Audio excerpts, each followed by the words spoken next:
Hey everybody, it's Bust with Battles with Bust number 458, and today we're doing battle in the Heart of the Huntress Runeterra Open Eternal version. And so, jumping on in, as we say at the beginning of all of our best of 3 videos, if you're wanting to watch some of these decks, you can just scroll backwards through the channel. We should have a little bit more in-depth guides on all of them, although I have gotten a little wonky with the lineup today, and so it's not entirely accurate. But if you're wanting to skip ahead to the gameplay, today we're going to be playing Draven Vision with the Samira Draven Scion deck. We're going to be playing Elites with Bard, and then we're also going to be playing Fearsomes with Shurima. And so it's quite the setup that we have today. Let's jump in and talk about this a little bit more. And so I put together 5 things that I think are important to think about with your lineup as you look to bring it to an event like this. I get to thinking, and it's like I should probably do this video the day before, but this will probably be useful for you in the next open event or whatever. But number 1, as far as Eternal goes, play Samira. You have no excuse to not play Samira in this format. She is arguably just the best card in the game right now. And regardless of what you want to do, you say, her bust, I don't want to play control decks. That's fine. Play Samira Bar. Play Samira with Seraphine. There's some kind of answer for you there. If you want to play combo decks, you can play Akshan Samira. If you want to play aggro decks, there's Samira Draven like we're playing today, and just a whole plethora of things that you can be doing. But I think it's a gigantic mistake to just not get Samira into this format some way, shape, or form. She's just so incredibly tough to counter, and she adds so much depth to the game just in terms of generating card advantage with the flares, generating card advantage with the turn 2 challenges, and just on and on and on the things she does. You should be playing Samira in this format.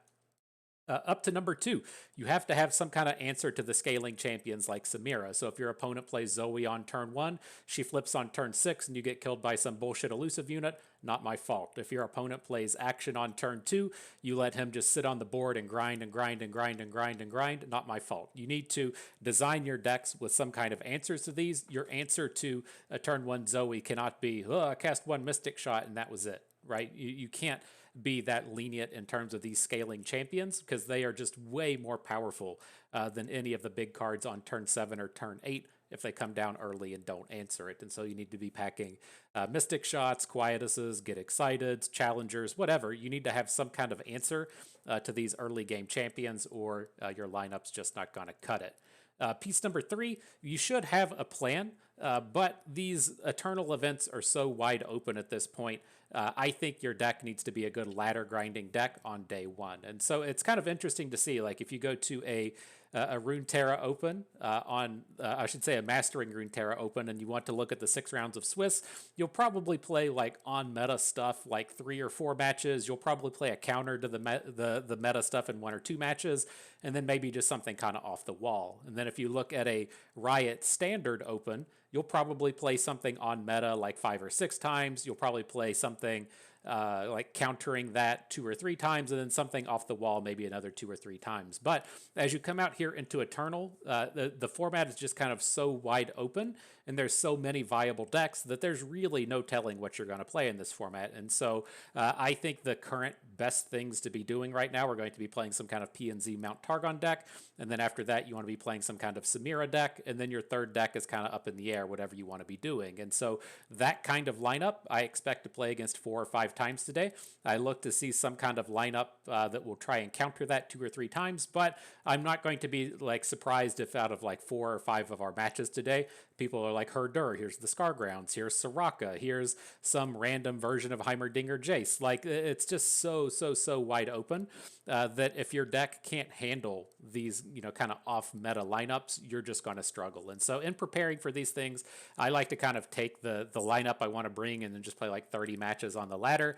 And if we can't even break even in that style of setting, then you're just really going to be in for a bad time in terms of this event. And so don't get too crazy, right? Don't plan on playing against Akshan Samira in 100% of your matches. You need to have some kind of good generalist stuff on day 1. Day 2, a whole different story, but day 1, you need to have decks that are good on the ladder.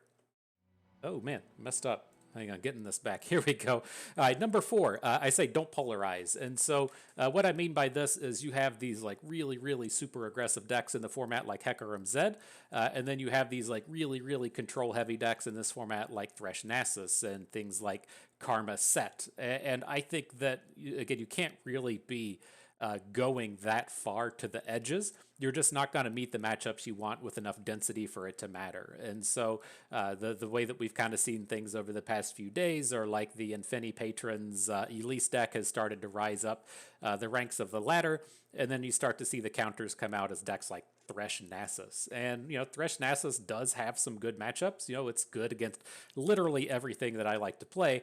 But I think at the end of the day, if you're looking to squeak out 9 wins in an Eternal event, you're going to just play against so many bad matchups that you just can't play a deck that's super polarized. And so on day 2, again, different story. Day 1, kind of stick to the middle with those ladder grindy style decks. And then last but not least, in terms of our lineup, the things that we're looking to do, this is the ban order that I'm looking to pull off. We look to ban out these just things like Thresh Nasus, Nasus Kindred. We can't beat those decks with any of our matchups. Things like Trundle Set are incredibly, incredibly challenging for us to beat. That's a deck that to me should be seeing a lot more play in the format, but it doesn't, and it's a deck that also should be fantastic against the likes of that Infini Patrons Elise deck. And so Trundle Set, I wouldn't be surprised to see it today. Hopefully we don't. After that, I just rank in Bullshit Control. You never know as you're going to run into some kind of really weird like Mount Targon Ionia deck that's playing like 15 heal spells. Just get that nonsense out of here. And then after that, we're looking to ban out the real decks if we can actually get there. I think that we're slightly under coin flippy with the Mount Targon P and Z decks, whether or not that is Viktor Aphelios or something with Zoe in it. The Cosmic Call P and Z decks I would like to remove, but I'm okay to play against them. And then the same thing with the Elise Gnar deck. I'm not excited to play against a deck that has Vile Feast and Warden of the Tribes in it, but if we have to do it, I understand the matchup enough now to where I don't feel like we're just going to get annihilated as it looks like on the ladder. And so in terms of the other decks in the format, playing against any of the concurrent timelines decks is fine. That's one of the pieces that I wanted to have in my lineup is be okay against timelines. Akshan Samira, which is what I think will be the most common Samira deck today, is fine. We didn't go out of our way to just nuke it like we did in the Mastering Runeterra Open event, but I'm happy with all of our lists against it. And then the Formidables deck is fine for us as well. Our Elites deck is a little weak to it, but we're also playing 2 Fearsomes decks, which can look to give it some problems, and our Elites have Fearsomes in it as well. Hopefully that's enough to help carry the Formidables match. And so, with that in mind, we can pull up the deck list that we're playing today. Number 1, I like to call this Draven Vision because if you put Vi underneath Scion, it spells Vision. Look at that. Look how smart we are today. But I was looking to play Draven Scion Vi, and I couldn't find a second home for Samira in this format. I cannot play a Cosmic Call deck. If you want to play Cosmic Call mirror matches all day, then fucking fine. You've got more heart and more soul than I do, but I can't sit around and play Cosmic Call mirror matches. Just I'm going to rage after about 4 games. And so I wanted to find somewhere else for Samira, but I couldn't really find it. But at the end of the day, this is okay. This is a very powerful deck. I really like the Fearsomes aspect of this, and that the majority of the defensive measures in this format are just blocking with little units, and having the Fearsomes between the Fallen Riders and the Lost Souls to get around them are something that I really enjoy. The kind of oddities with our lineup are if you want to fit in more copies of Draven, then you can just play Draven's Biggest Fan. And so I play the 2 copies of Draven, 2 copies of Biggest Fan. That lets us play 3 copies of Samira while still having more access to our Draven. And then with the Samiras in here, I usually feel pretty good about playing cards like Pirouette. We have the ways that we can actually cast Pirouette for 1 mana, and I think that can be a real back-breaking card in this style of format, especially as decks like that Infini Patrons deck get online. There's a very real chance that you just like kill an Omen Hawk, stun the big unit, and then they can't block anything that turn. And so I feel like Pirouette is worth that single slot in here. Up next, bit of a wild card. I consider Bard Garen to be the 3rd deck in our lineup. I just could not find something that I really wanted. I spent a lot of time in the past week really trying to hone in a triple Mageseeker Junior lineup, and I feel like I got really close to doing it, playing Bard Garen and playing Aatrox Vayne and then playing the Freylord version with Galios. But at the end of the day, I was just not happy with it. I feel like people have kind of caught up to the meta and understanding how the Formidables work and stuff, and so I wasn't really happy with those. But like as much as I wanted like Bard Garen to fail. Like this deck just overperformed over and over and over and over and over again this week, and so through the sheer will and power of Garen and the elites, trying to just push them away and say no, we can't have this. He fought his way hard and got himself back in here. And so some of our oddities with this match, we aren't playing Battlesmith. I think Battlesmith is terrible in this format. Just you can't spend turn 2 playing a unit that doesn't do anything. To have it just die to Samira or only give a unit +1/+1. It also really starts to mess with your Vanguard Squires if you're also looking to play Mage Seeker Jr. So you start to say, okay, well, I need a certain density of elites to play these Vanguard Squires for 0 or 1 mana, but I'm already playing Bird, I'm already playing Trusty Ramhound, I'm already playing Mage Seeker Jr. And then if you start to include the Battlesmith as well, that's just another non-elite unit that doesn't cheapen up the Vanguard Squire, which is what gives this deck the most power. Last but not least, we're playing Cythrias. Fearsomes are quite strong in this format, whether or not it's attacking through the Formidables that just don't have any power, or if it's attacking through a PNZ Mount Targon board that only has 1 3-power unit. Cythria delivering the Fearsomes to our entire team is very powerful. She's definitely earned the spot in here. Last but not least, we're playing my pet deck for this format. We're playing Callista Nocturne. I feel like our deck is just so much more tuned than the Noxus versions that you'll randomly see popping up. We have a couple of hits in here that you don't commonly see. The Merciless Hunter is our light splash. Again, you can't come into this format without having interactivity, without having some kind of way to say, okay, I can do something to interact with this Zoe that's on board. And so we have the Merciless Hunter to pass out Fearsome, and then we also have the Moonlit Glenkeeper as a way to generate a sapling and then come out with a block out in front of it that way. Otherwise, with this deck, the other thing you're not going to typically see is our inclusion of Dawning Shadow. And what I've found with this format so much is that your opponent will have either just like 1 giant unit and then a bunch of 3/3s, or they'll just have, like 1 giant unit, 1 3-power unit, and then like a couple of 2s with a Pale Cascade in their hand. And Dawning Shadow not only takes that 1 really high-powered unit off the board that you don't want to see, but it ensures that the rest of their team can't block. And so I've been exceptionally happy with the Dawning Shadow. You never see it running around, and I'm ultimately pretty happy with Callista Nocturne. The other thing I'll say about Callista Nocturne, you're going to have to play this deck every single match. No one will ban this deck. This is a deck that you have to feel comfortable with because you're going to have to play it. When it comes down to looking at our lineups, our most commonly banned deck is going to be Samira Draven. Our next most commonly banned deck is going to be Bard Garen. I'd say over the course of like 9 to 11 rounds today, we'll probably get about 8 or 9 bans on Samira Draven, maybe 1 or 2 bans on Elites, and then just 0 to 1 bans on Callista Nocturne. I feel really comfortable with this deck, but if you're just going to come and pick it up for whatever reason, you need to get really familiar with it. And so that's the strategy. That's the decks. You know what we have to do before the battles begin. We got to go and pay the pay-to-win price. And it's pretty tough. Like the Draven Vision deck, we've played this in like 3 or 4 opens now, so it's just completely premiumed and all skinned up. The same goes to the Elites and the Senna Aggro deck. Like just everything we have is all premiumed up today. And so I had to go kind of deep. Number 1, we're going to get this sweet-ass Garen card back just to make sure we have a little power for our boy Garen, make sure he's ready. And then we're also going to come out and we're going to get this Shadow Isles board. That's as far as I could really figure out the way to get this going. Out of the Shadow Isles collection, the Cursed Ruins, gonna be applying this to our Nocturne deck, and that's all we can really do. Like, I mean, Riot, take my money however you want, but as we've got all of the skins and all of the boards and everything, there's only so much that one can do. And so that's it. That's what we're doing battle with today. Let's go ahead and jump on in. All right, enter the gauntlet. Draven Vision, Fearsome Jr., Senna Aggro. Ready to jump on in. What's this? Oh, got an extra button to push. Getting blown away by what we have to do. Alrighty, we've got those 2 buys coming out of the gauntlet path.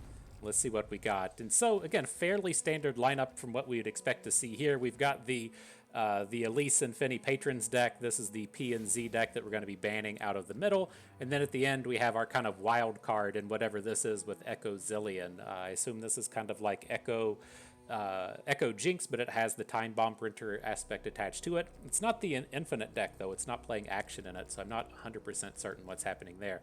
But nonetheless, we're going to ban out the Viktor Aphelios, go up to battle with Elise. And oh, looky there. I was just straight wrong, huh? He says, I will not allow it. I will be dropping the ban on the Nocturne deck. Alrighty, so Ekko Zilean, let's see how it goes.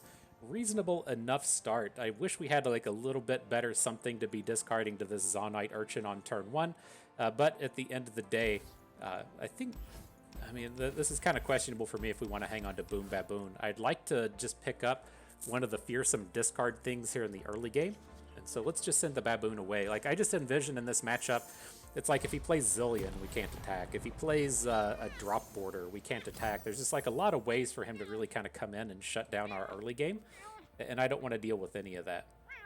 Now, as far as this goes, we have to get something on board. We can't have our first unit be on turn 3. I'm kind of okay with just discarding Draven, but it's probably a little sketch at this point. Not really the start we're looking for here. Nice and of course... of course, Fallen Rider turns up as soon as we discard a card. Appreciate it, bro. What do we got? At least Boom Baboon here to save the day just a little bit. And Zilean. Not good. Not good. So we'll just let this sit for a bit. I don't want to just be attacking with our little dudes when they can't threaten, right? I would at least want to have a spinning axe in hand so we can threaten the drop border if he's going to represent an attack with it. So we'll let him just stay home for the moment. Now with this, like, we really want to be getting both Draven, the Rider, and the Urchin on board as fast as we can. I'd like to get the usage out of that spinning axe, but we're probably going to just have to use it to discard to the Flame Chompers. So let's do it this way. Let's start with the Urchin. We'll get the Fallen Rider down, see if he's going to eat a Mystic Shot or something, and then we'll start in with Draven's next turn.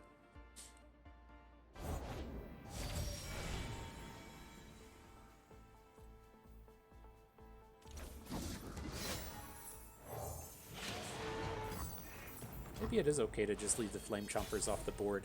We'll have to see if he delivers on a 3-power unit here. Like if he plays Ekko or something, then we'll have a bit of a thought with it.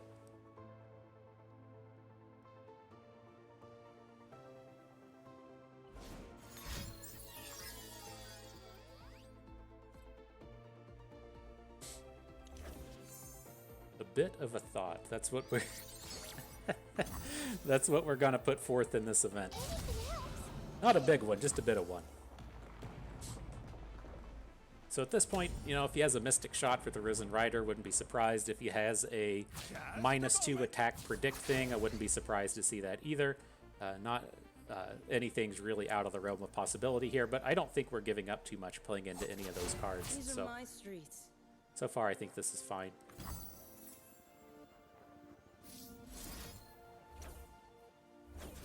Try and remove the drop border. Again, if he has a -2 attack thing to now win this combat, I don't particularly care.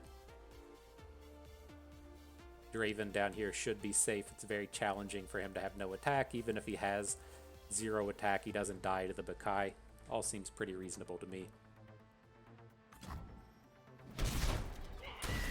Alright, not a bad combat.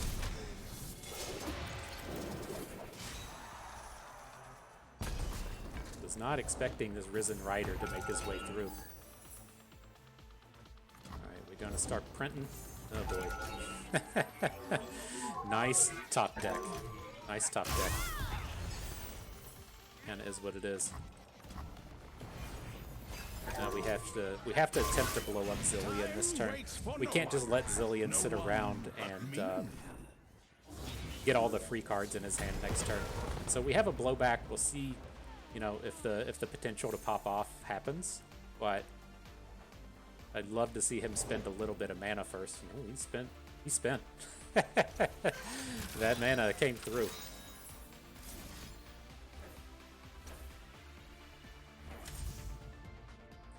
discard the Chompers. There is a chance he can Augmented Clockling into a Time Bomb, and then have that be a way to get the Time Bomb on board this turn, but I don't think we have to worry a ton about one hitting.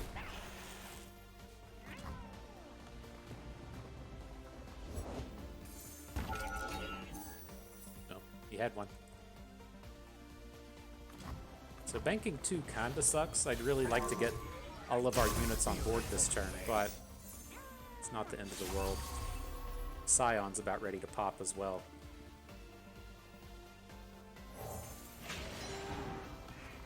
Let's start with Risen Rider. He knows we have both of these fearsomes, so it's not anything too crazy that's really happening here, but I think he's a reasonable one to get down first. He just leaves more mana options open.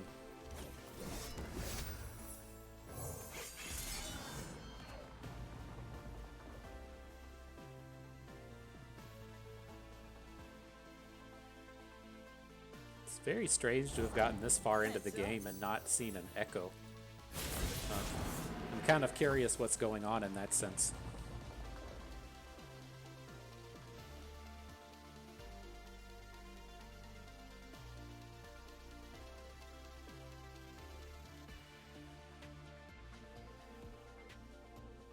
But getting him down to 3 is a pretty big disaster for the opponent.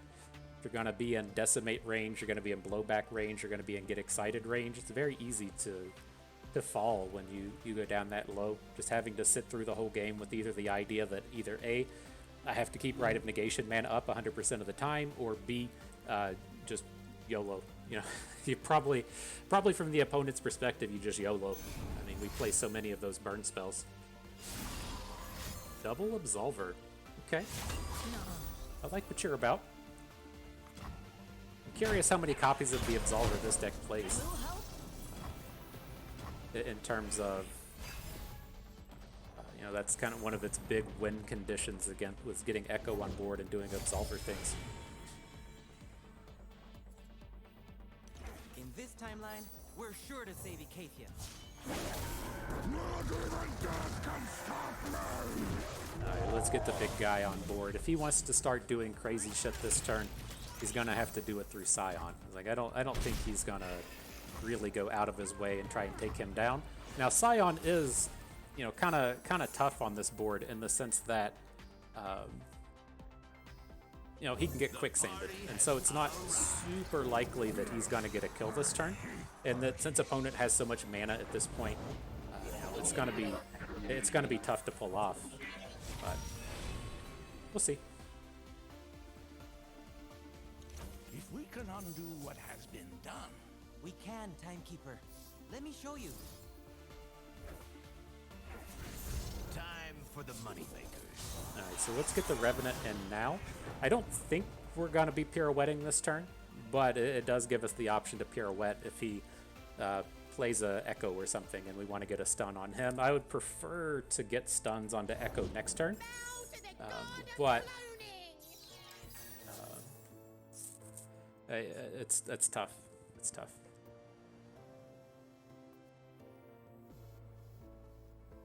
Axes coming right up. Kitty didn't want to hang out with me anymore. Come out and die. Alright, seems reasonable to me. Pirouette's not going to stop much more after this. He's going to have to have the Quicksand this turn for Scion. And then next turn, if he ever finds his way into an Ekko, we have the Pirouette to try and stop him.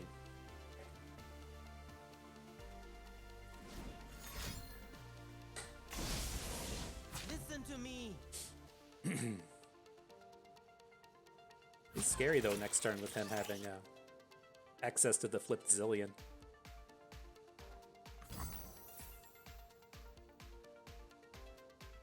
Okay.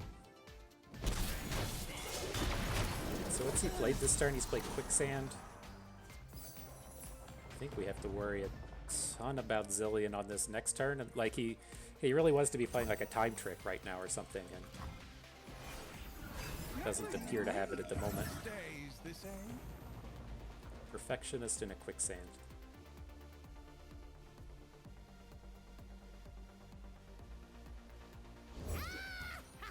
we really want to, can we deal 1 to anything? Okay, I was going to say, if we really want to, can we deal a point of damage to Scion to generate the rally? We can. We'll see if that comes to relevance here. Just going face. I guess that'll put quicksands into hand. Get me a little scared. Reporting in. Take us down to 6. He'll get double quicksand in hand next turn. Might just be dead here. Might just be dead. Okay. He's taking the road. So man, this is a real potential bummer, right? We don't have a means to kill Zilean. We can only deal 3 damage to our Scion at the moment. We're just gonna have to win on this open attack. Hope he doesn't predict into a burn spell. Is it ever worth just urchining at this point? We can't. The answer's no. we can't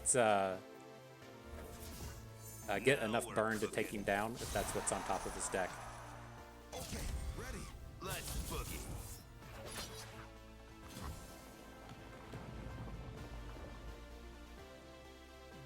Silence, non-KB!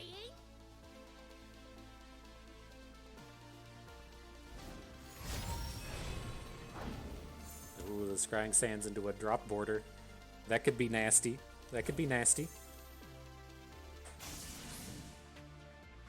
Get that extra blocker on board. These are my streets. You are not K! Alright, so far that's lethal. Are these going to face or going... Ooh, they're going to units? We got it like that, right? I hope we, I hope we got it like that. So we're, at the moment, we're dealing 4. Our Scion still has Overwhelm, so we can Spinning Axe him. That should get us to take... I guess the next question is, if opponent has... Like, are we being too clever and just trying to kill our Scion and get attacks that way, or would we rather just send all this stuff to face? And I think we probably should just be sending this stuff to face. And so let's start with this.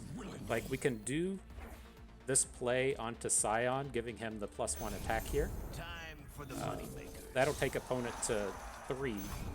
Then we'll have the option to Pirouette Mystic Shot. See if he plays any cards. I mean, we had other options here. We could have, say, boosted Draven and then tried to rally and attack with 2 units, but that doesn't strike me as enough.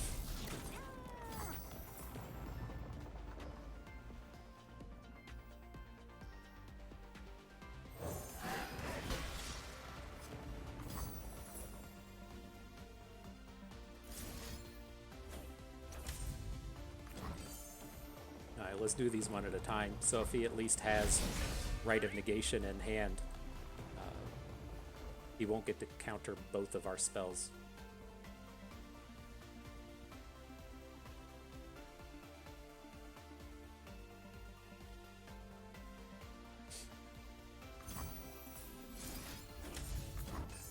Alright, fellas, squeeze them cheeks. Didn't have it. GG. Oof. Ooh, real barn burner for the first one. Strap in. That's very, very lucky of us to not have to run into echoes. But I mean, if we're gonna be real, he predicted like 8 times, and so I don't know. I feel like if you predict like 8 times and still just miss, you've probably that's just the ultimate of low rolls, I guess. Alright, into the next one. Definitely want to be hanging on to Mageseeker Juniors here. This hand looks pretty okay. The only real downside with it is the Ramhound Vanguard Squire combo doesn't work that well. And so I'm going to just go ahead and send away the Ramhound. I don't think we're going to get to boost it until turn 4. I mean, I guess it is a decent chance he gets to just sit around and be safe. But I'd rather try and find a more on-curve kind of unit. My past flashes! I hate this card so much. See if we can't get annihilated today by a Hexite Crystal. So I was hoping we could. I was hoping. There's no reason to attack here. We already have the Cytherea in hand, and we have like a real stall-heavy style of board here. Let's just hang on to that mana for a moment and not throw away Bird. Just given that if we play a Vanguard Sergeant or if we play a Cytherea for Demacia, whatever, we'd much rather have that unit on board. Hey, don't worry. We'll fix you right up. Alright, now let's start the fun. You know you're having fun when Mage Seeker Jr. hits the board.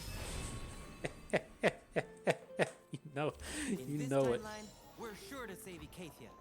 Alright, we'll just sit around and durdle until we get this Cytherea up and running.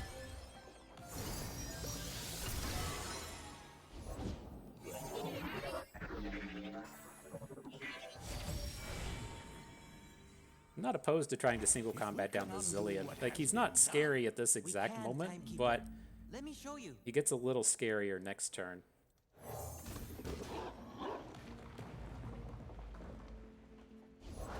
Whoa, cat. Did you just say, whoa, cat? Did he call the Ramhound a cat?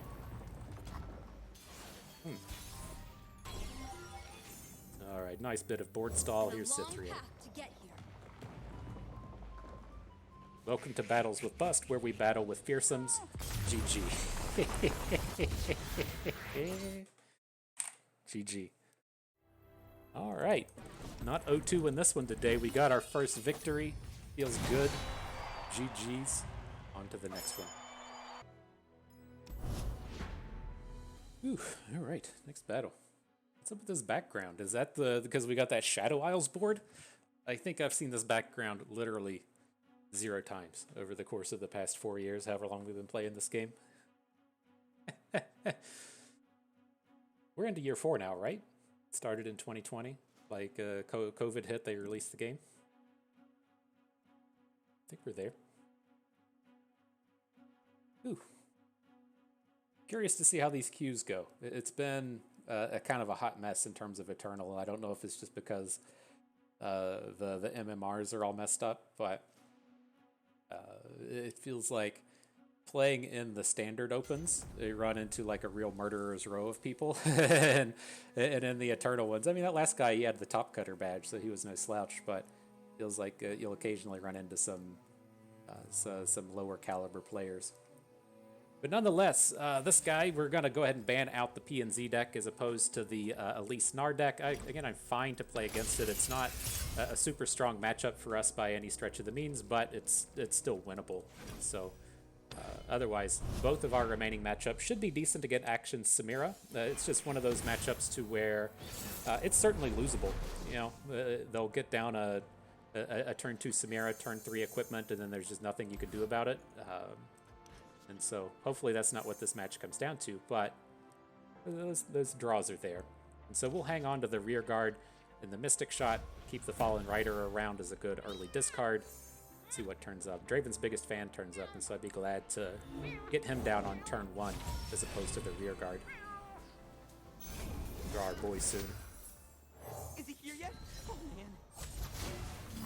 Got a rock with your name on it. Alright, we'll go ahead and take the clear. Oh. Not much higher expectations for Draven's Biggest Fan after that. So I think we're fine to just kind of move into the rear guard now. I guess the place where it's kind of awkward is, you know, if we play rear guard, then he plays one of his 2-cost champions. Then we're just kind of like behind for the rest of the game. And so I think I want to take the opportunity to potentially Mystic Shot something, depending on who turns up. I'll feel a lot safer in this space. Now that he's played the Chronomancer, I think we can rear guard and just take the trade. I'll do better this time. This still gets us up to a reasonable turn 4 to where we have Draven, we discard the Fallen Rider to Spinning Axe, and then I don't need rules to know good from bad. we can try and go from there. But we'll take in the Mystic Shot. Let's actually just wait. We want to wait till after combat. This is one of these spots to where I feel reasonably safer without him having Samira's, so it's just the 3 spells that you have to worry about. this is so bad if it fails. Yeah, let's just play Draven. I Let's be real. Let's be real. Let's just play Draven. I'm curious how this goes in the sense if he still attacks into Draven. It's like we put the spell forward. We said, hey, we have the ability to kill your unit. And we said, yeah, no thanks. You know? And so, like, that's a very good opportunity for opponent to then bluff attack into Draven. But didn't need to do it. Now, lots of power here. I definitely feel better with this in the sense of we can add in Samira. And then we can spinning axe Samira up to the 3 attack. And then I feel a lot better just sending 3 attack Samira into action. She gets through so many more combat tricks at that point. We just have to kind of wait and see what happens in terms of the mana the opponent spends here. now we're cooking.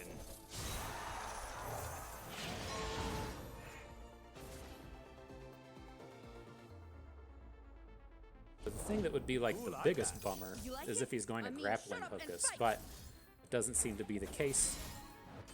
Watch and Send learn. everybody in. Not a bad round. I'm sure he'll take the 3-3 into Risen Rider, but our champions are doing the work. They got Samira up to 3 spells. Very real chance that she flips on this next turn. Like, we can be kind of done with hooking stuff if we want to be and just start flaring to the face. Lots of good options here. Mystic shot onto Akshan, not one of them, no. not quite that ability that we're looking for. But let's start with the rear guard. Like, I can definitely envision a situation to where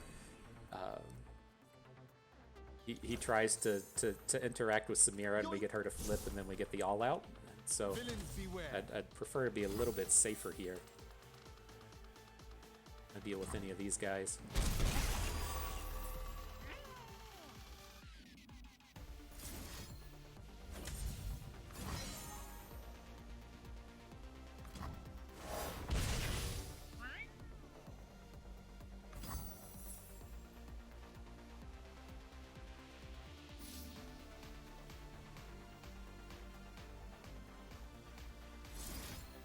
We okay with that?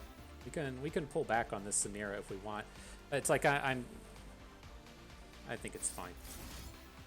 This is a very challenging action to attack into. Like, you start running into the spots now to where he's able to say like quicksand action, and we just need to get this damage into the face. So let's just go ahead and take the flip.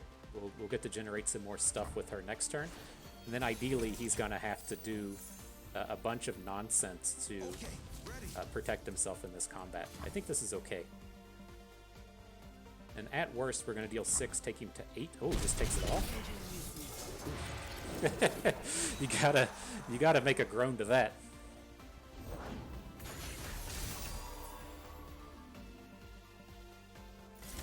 All right, let's see if this fishes up a Rite of Negation. All right, GG.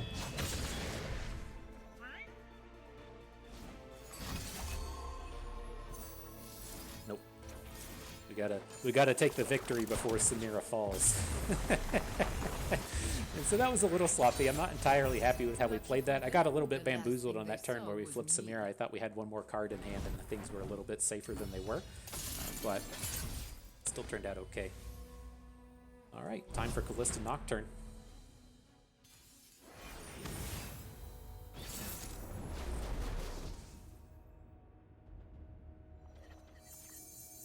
Alright, so definitely don't want any of these expensives. I want more of an early aggressive curve here. In a lot of these matchups, you'll find yourself just trying to hard mulligan for a Wraith Collar. This isn't one of them. We want to find our early aggression.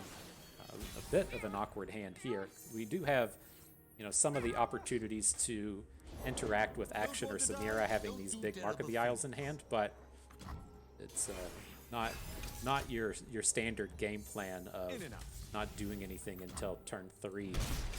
Picking up all the Dawning Shadows and the Harrowings. A little bit awkward, and so we have to add our unit just to get something on board, and then we're almost guaranteed to draw a spell here. Or draw a unit we can play here, given the awkwardness that our hand was on route.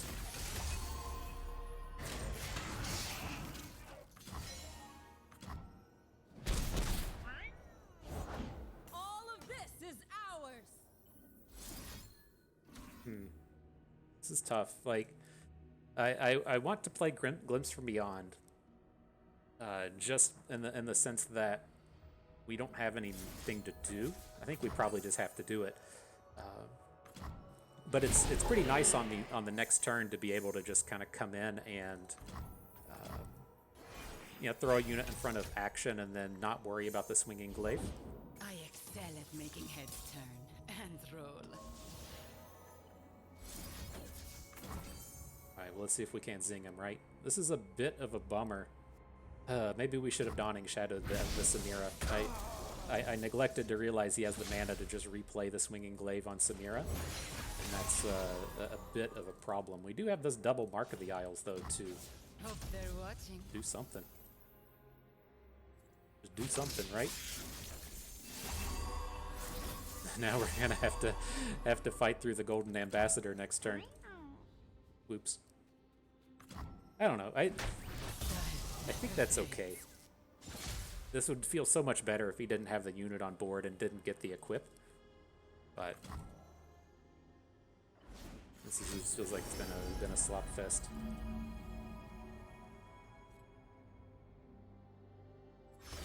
But we still have a reasonably powerful hand here with all of these Wraith Callers and everything, and if he just doesn't have any more champions, he's gonna struggle with what we're doing. We want to go big here, in the sense we can do Callista Glenkeeper. The downside with this is we can only play one Wraith Caller, and there's a very real possibility that for, say, next turn, we're gonna have 9 mana. We'll want to, say, Dawning Shadows and Callista or something. But I really want to get to churning through these Wraith Callers so that we get the better harrowing in 2 turns from now. But I don't think we're going to be able to throw away all of our units, is kind of the downside to it. All right, let's go for board. I guess to me, at the end of the day, if we go for this Glenkeeper turn this round, and then next turn all we do is Dawning Shadow, and then 2 turns from now we double Wraith Caller, I think that's still enough to cause a lot of problems.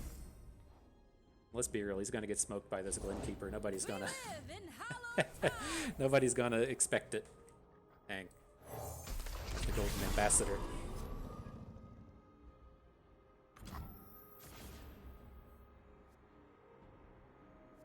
So this has a quick attack Lucky Find, but she doesn't have the equipment on it, so she'll be a safe attack. Then if he plays like a combat trick onto the Ambassador to take down Callista, that's fine. And ooh, interesting. Callista gets to go up to 2 ticks at this point. Take the shot or lose the chance. Interesting.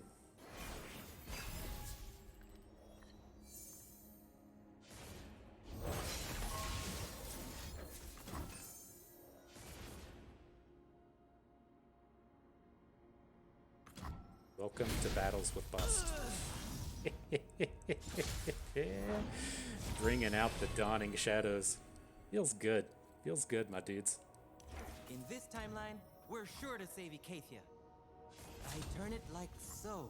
All right, we'll let the hit happen with the Chronomancer. Ooh, interesting in the Onlooker. So it's like if we want, we can Wraith Caller into Glenkeeper into Onlooker, potentially hook one of his fearsome blockers out of the way.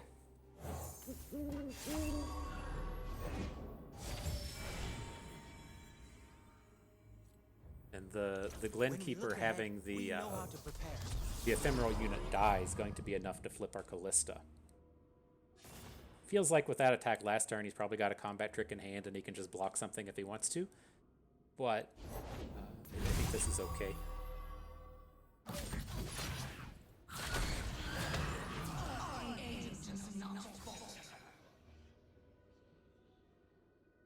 Don't touch it. Listen to me. Fusion. Alright. Rip Callista. You fought hard, girl.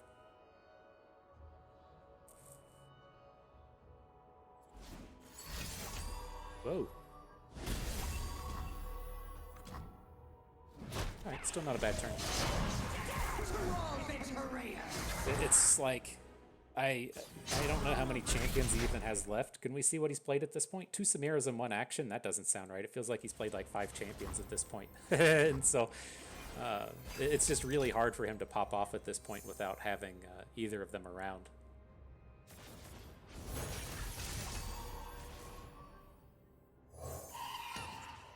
Womp. I guess we got a we got a Merciless Hunter on top of our deck. I feel like if we have to have a Missed Allegiance, this is it. This is the time for it. This is the game to where we're like, well, I guess, you know.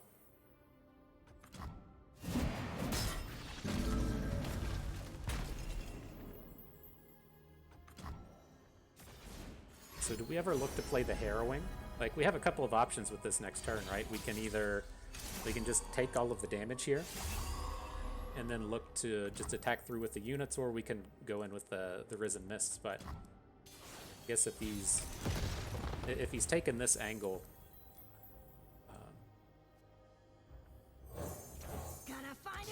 like there's 2 things with it. Number one, I don't feel great about this Harrowing resolving. Just the way this game was sequenced out with all of his champions being slow, it feels like the opportunity for a no need to make a name for myself. Just an impression. the opportunity for a Rite of Negation is very real, and I'm a little concerned with that. We'll get our licks in. But opponent's at 3 and only has 2 blocks. He needs 2 other cards to stop this, right? Quicksand, a single Quicksand isn't enough. Should be enough to punch in. GG. Well played. Next battle. Ooh, that's a little scarier than I wanted to be. Like, I've had so many games against Akshan Samira to where I'm like, oh, this is so done. This is so done. And then they just like OTK you out of nowhere. And so I was still a little bit on edge in those games. So glad we got there in the end. Next battle. So what do we got here? So we got Rumble Vayne, which I'm fine to play with all of our decks. It's not that big of a deal. There's the Galio deck, which is fine as well. And last but not least is Akshan Viktor, which I'm not certain what is. I think that this is probably there's just like some kind of infinite action deck that we'd probably have some game against it. The thing that I'm kind of worried about here is if we have to play elites against Fiora, that doesn't strike me as something that we are excited about. Like, I'm willing to play 2 games against Rumble Vayne with our entire list. I don't know, it just strikes me as like the Fiora matchup into elites is definitely in their favor, and I don't know what this action deck is entirely doing, but I bet it fucking fails a lot. And so I think I'm gonna ban out Fiora Galio and see how we can go from there. And so let's lead off with elites here. I'm curious which of these he's gonna bring out first, but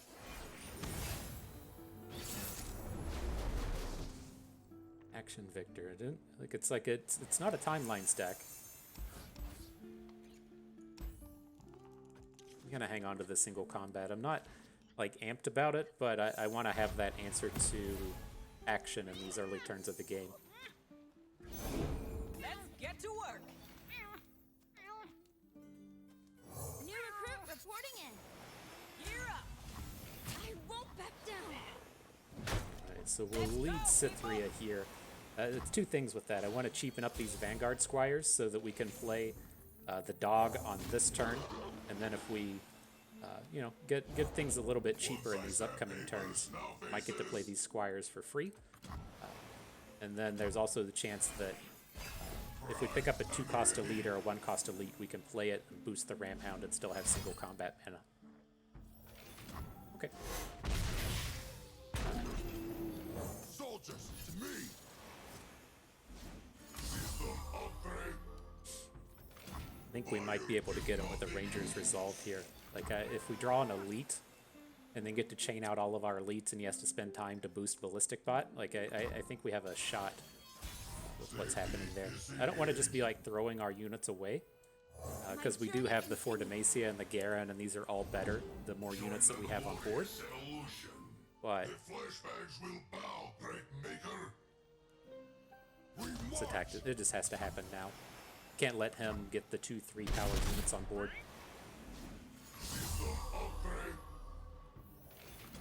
No materials, no improvements. Rash. Okay, it's like you have to watch the unit come down and just be like, okay, not spell shield, not spell shield, not spell shield, not spell shield. We might have the chance to single combat down this Viktor before before he gets too obnoxious.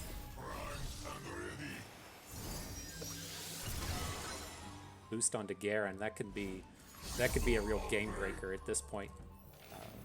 If it's gonna let us play the Garen before Viktor gets up to 6 attack, right? He's gonna play his ignition, and now we have the chance to single combat Viktor. Oh, that was just a falsehood. That's okay.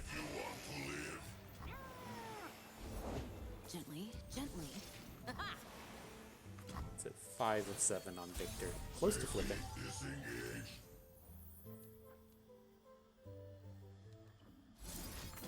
Alright, well, we can't afford Demacia here. You're kind of hoping in this spot, it's like you play the 4 Demacia and then they just chain off a bunch of spells that don't matter. It's like, dude, holy shit, these things are huge. I didn't realize our units were going to be struggling so hard. We got it. These ballistic bots have just been nonsense.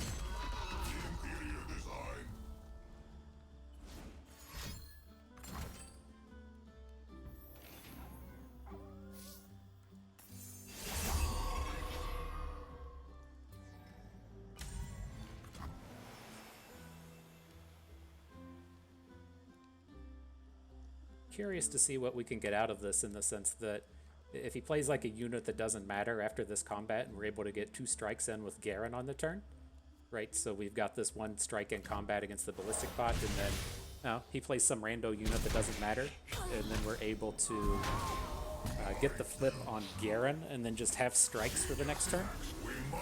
I'm curious to see if something like that comes together.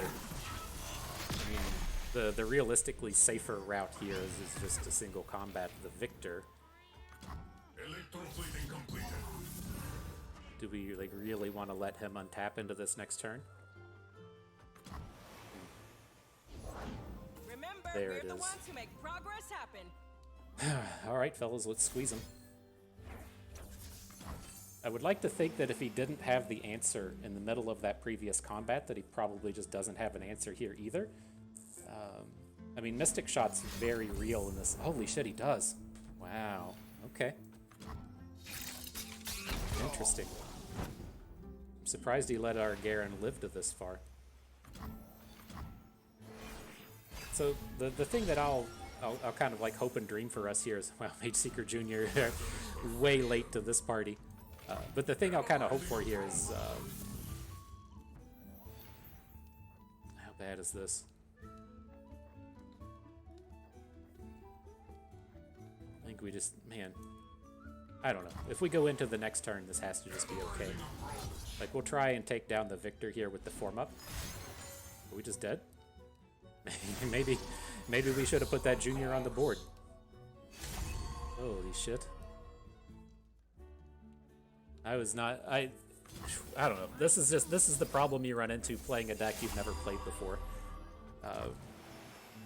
If I had really anticipated the Absolver coming in, I would have just played the junior earlier.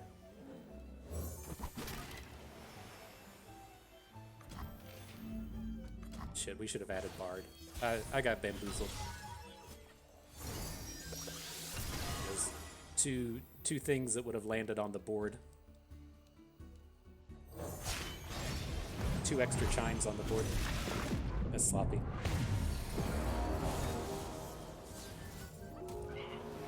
And this is the match to where we really want to be popping off.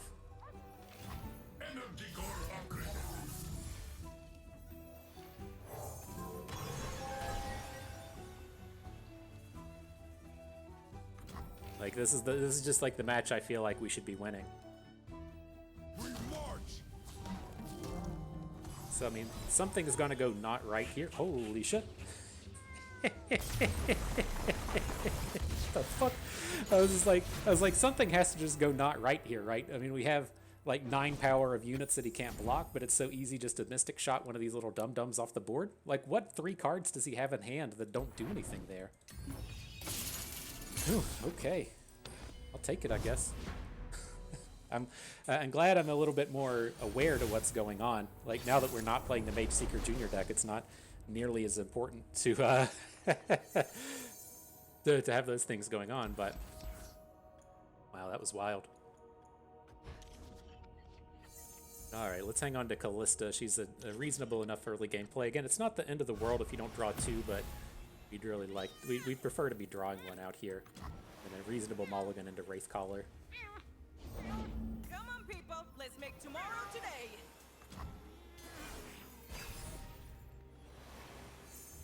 Oh, the Glen Keepers. We're ready to put some big boys on board if we get to that stage of the game. Oh shit, we're getting aggroed. Not the deck I was expecting to show us how to aggro.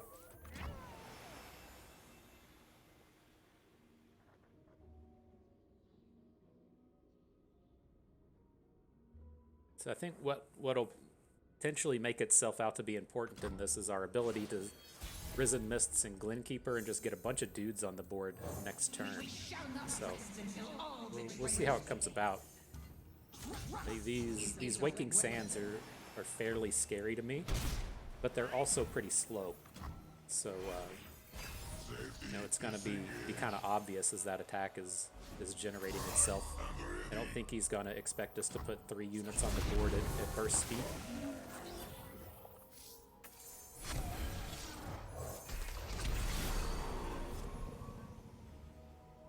Say hello to my squad. I'm ready. I'm ready to party now.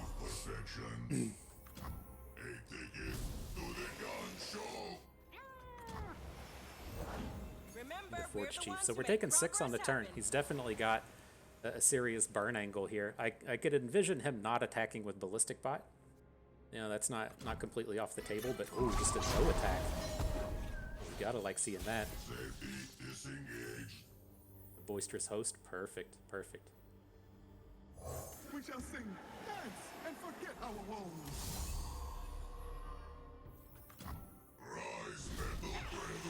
Rise, Metal Brethren.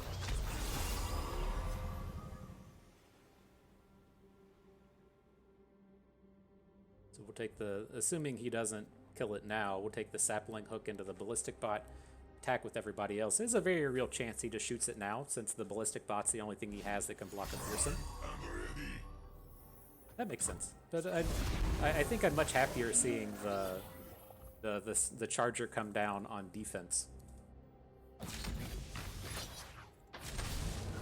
Come in, come in. And then I'm fine to trade our Kalista for this Ballistic Bot. Like, the Kalista stage of this game is kind of done.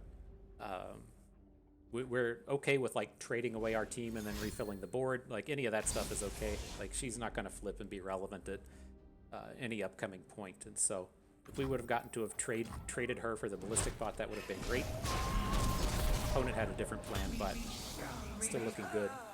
That attack was big enough to get our Nocturne flipped as well.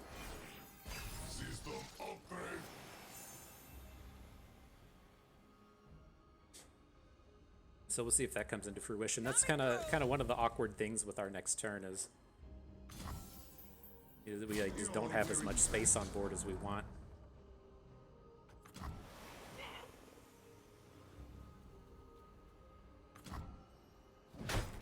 Let's go, people. Keep it up.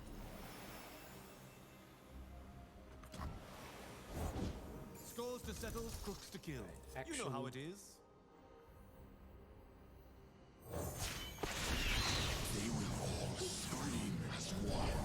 Let's see if he's got the answer. That 4 health on Nocturne can be a pretty big deal. If he wants to take him down with burn spells, you typically need 2. Can you improve perfection? Join me if you want to live. Getting into next turn. Nice. Primed and ready.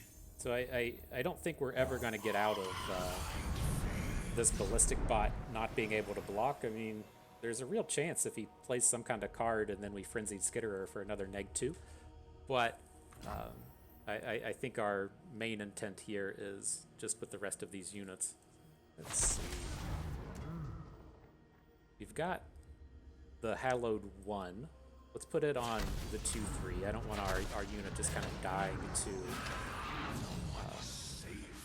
Mystic Shot and losing out on that point of damage. So we'll put it on our smallest unit, but the Glenkeeper has the most health.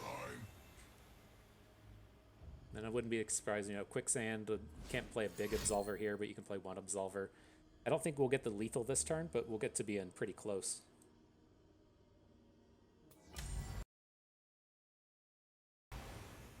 Camera break? Seems like things are messing up. Uh-oh. Uh-oh.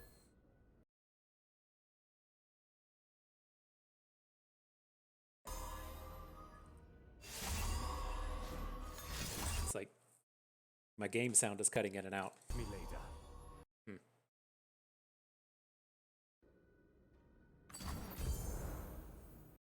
Alright, but I don't think this is going to be enough for victory on the turn, but this is a pretty big hill for him to climb back from.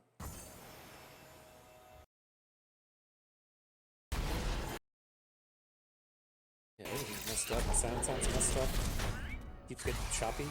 My camera seems to be gone.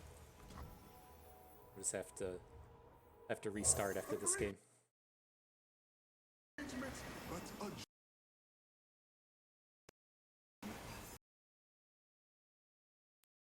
Cool eye badge. You like it? I mean, shut up and fight! Alright, well on this board we have a blocker for everything. I think we're just going to wait until next turn and then try and mess him up with the Frenzied Skitterer again. Sunport Snap Action. Okay. It's worthless. We are what we do.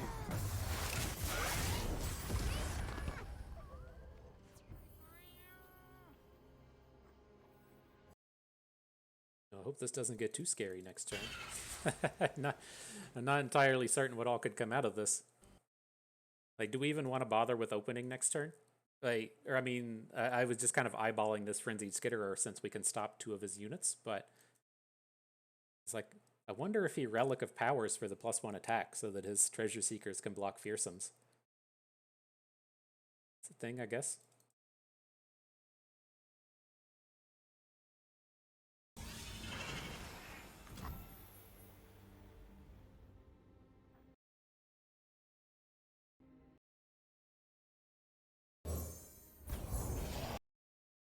Let's just overwrite everything. We're going to send in the Fearsomes. He's only going to have 1 card here. I don't think we have to get too wild and crazy. We just need like 1 successful attack. Hi, GG. On to the next one.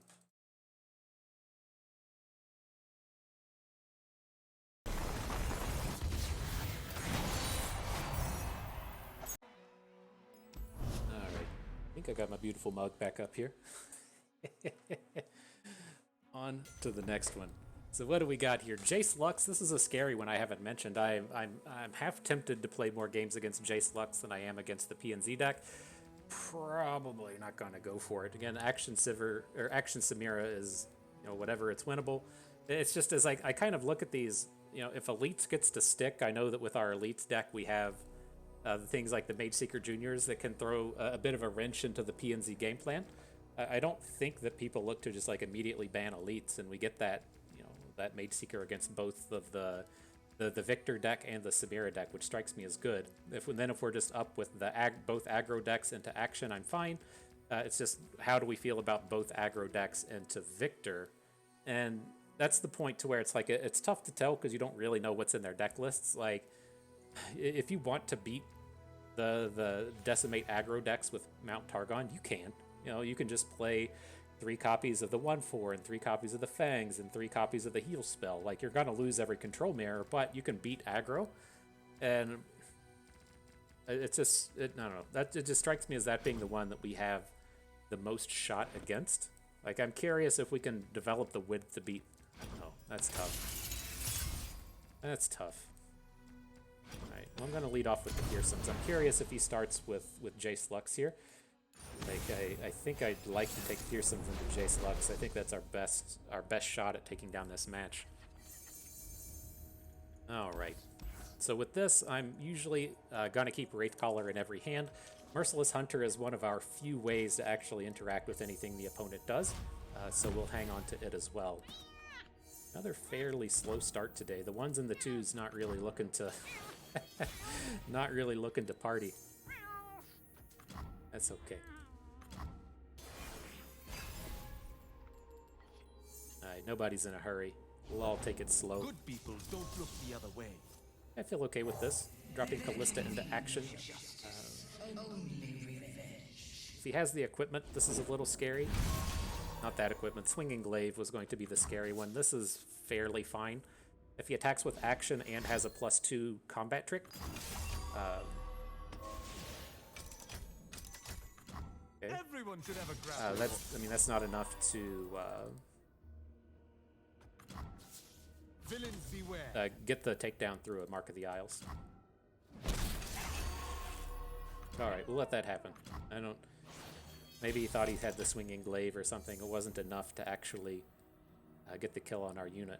Now this is kind of interesting, right? We have this like Merciless Hunter Stygian Onlooker option into action. I think that's what I want to take. We still get like reasonably strong attacks on the turn, and this has a good chance to still just like enhance our Callista. So we'll see what happens. Like if we end up trading like Onlooker and Hunter for action and a random 3/3, that doesn't sound terrible to me. I mean, shut up and fight.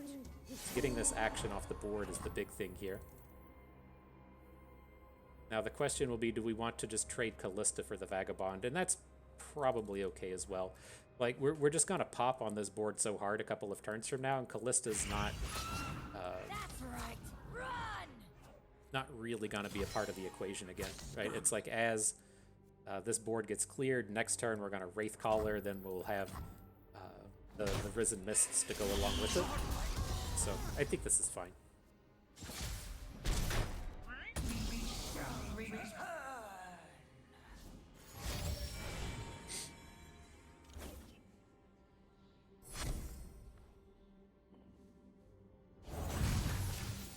Sure thing.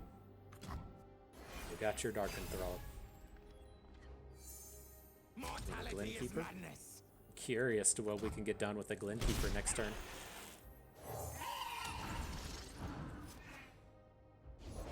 Bask in the sunlight. It's interesting. Like, it's like I don't really want to come out and just advertise that we're about to smash him with the Glenkeeper. But I don't think we're gonna have a way around it. Let's not get overly crazy here. Like if we get to kill whatever his +2/+2 champion is on this turn, we're gonna feel pretty good about the turn.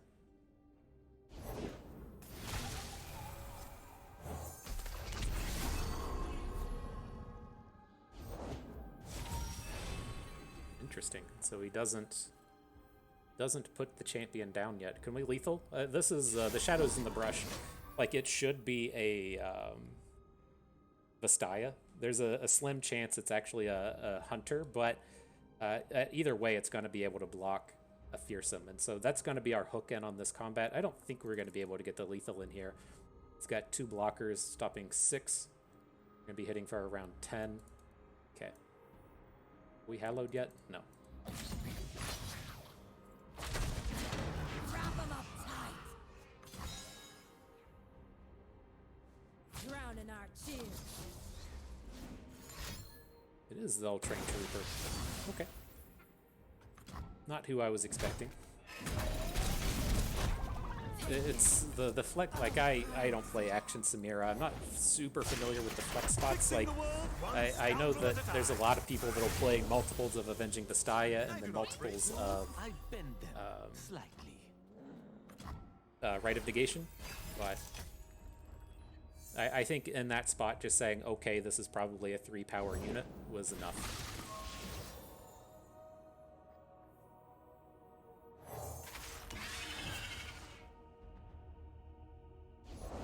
I excel at making heads turn and roll. And he's got some opportunities to go big this turn. Peace through servitude. This is He just says, no, thank you. I don't want to go big. I'll take the. Given the chance to go big or go home, I'll take the go home option.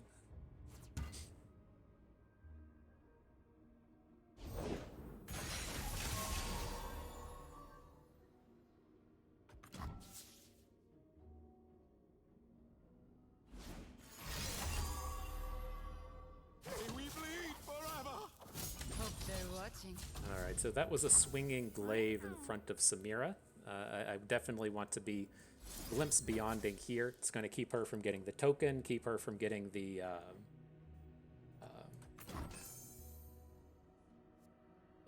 lucky find.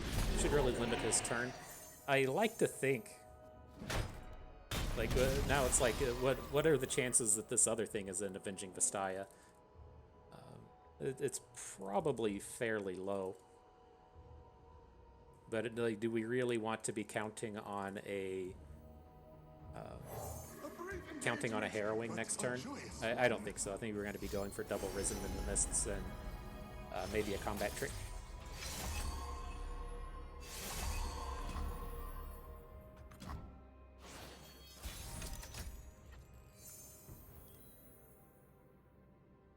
So can we risk letting him get an extra unit on board, right? I mean, we can Risen Mist, into Stygian Onlooker. I think I'm okay with this.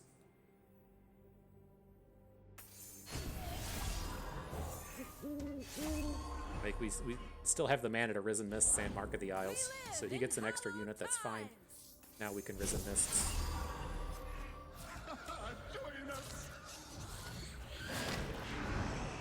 Try and punch in that last bit. He can get a blocker on the Boisterous Host with anyone, but then he'll be blocking the 5, blocking the 5, blocking the 5, and then we can try and Mark of the Isles. Do have to worry about stuff like Quicksand. That would be annoying, but I mean, at the end of the day, if we're getting ourselves in a spot to where we kill all these champions, that might just be enough. Over one short. That's brutal. It's brutal. Still didn't feel safe dropping the Harrowing. There's the Avenging Vastaya, sure. Oh no, does that Samira get to flip? Oh, I missed that. I missed that. I would much rather him have an action than have a Samira. Okay, I don't think he's gonna be able to pop off this turn. The next turn is really scary. We're probably just dead next turn. Yeah, look at this. Look at this. I mean, brutal. Brutal. He's got the Warlord's Horde. We should just be dead here. God damn it. Right? If that's on me. I should have recognized that he was going to be able to flip this Samira, and she's the important one, right? If he's out here and he's playing like spell on action, we're probably just dead, right? There's a good chance that he just doesn't have the Absolver, or he doesn't roll an Overwhelm into Lucky Find. But with this board, with the Samira, we're just 100% dead like all the time. Well, at least he's not popping this turn. Maybe he still is. Nope.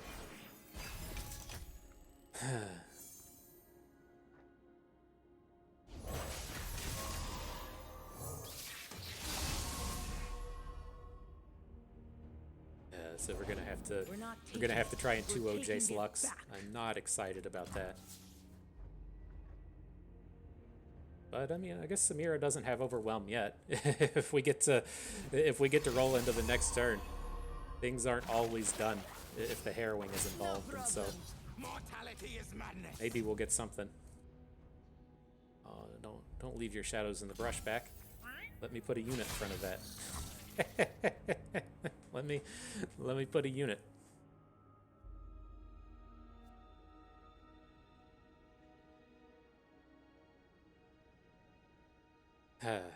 Frown. It's like, there's like a 99% chance this game is done we still gotta sit through this, I guess. Try to keep up.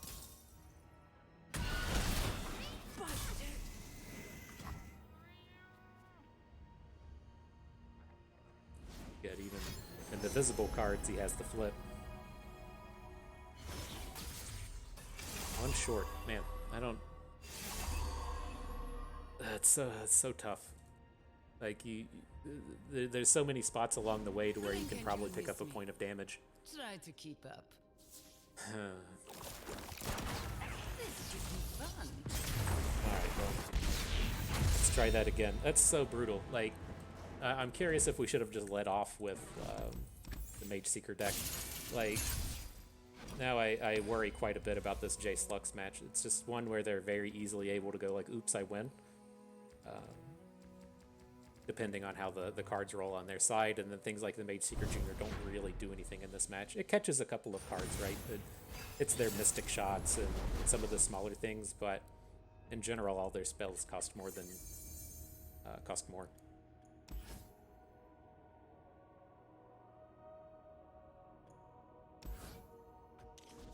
It's kind of interesting with the Glenkeeper in that he can be tough to hit the Nightfall on.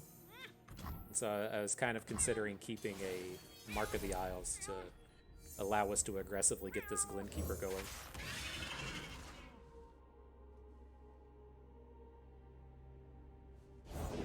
Their guilt is evident.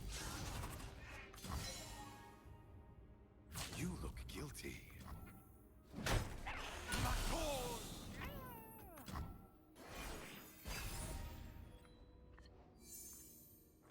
Another onlooker. So we can go pretty big on this next turn if we want. Like, he's gonna bank up to 6, that's whatever. We can like play Mist Wraith and then Risen Mists into double onlooker.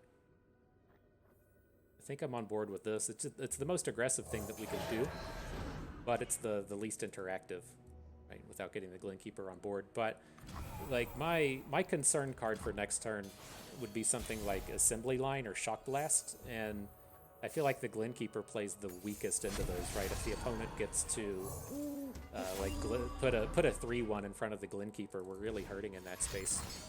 Assembly Line, okay.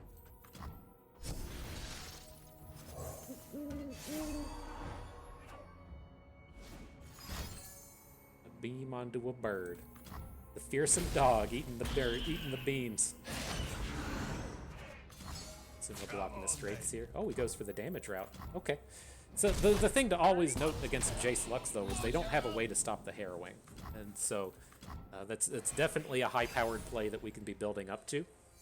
And always gives us that shot to just, somehow, oops, I win the game. We'll see if that brings any relevance as well. Let's brighten up their day. Lux comes in. I'd love to find a cheap play that lets us try and take down Lux with the sapling. Didn't find it. If she blocks, we can still Mark of the Isles in the combat. How bad is this gonna be? It's gonna be bad, isn't it? It's like, he's getting the final spark in hand. Scrap Traption is good for us. It's definitely one that we can fight through. I didn't want to get 2-for-1 here. And this was a spot, man, if he blocks weird and doesn't take down the Callista, we could have gotten the flip to survive the final spark, but it's not going to happen.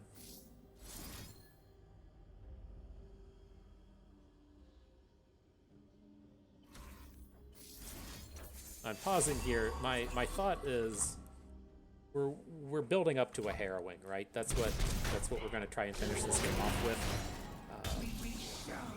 And so we would prefer to just kind of clear some of these units off of the board so that we have the empty space for the Harrowing on the next attack. But I think we might just be getting there,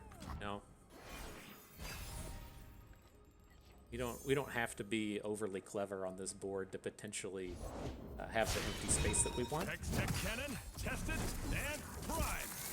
And it's like, There's nothing a little ingenuity can't fix.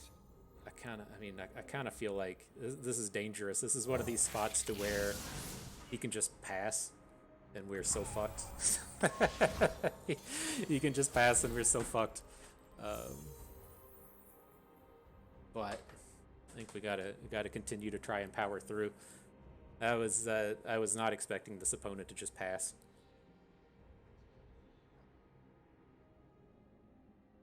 And then we're 1 mana short of arrowing with the Glimpse from Beyond. I don't think we can do it this turn.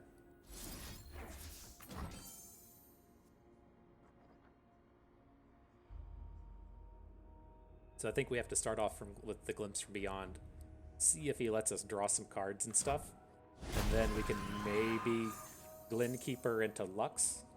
Second Glenkeeper was quite good.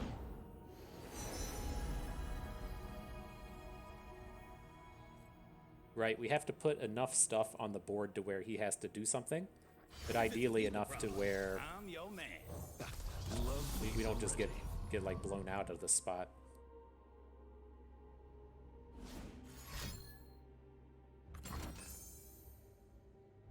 Interesting.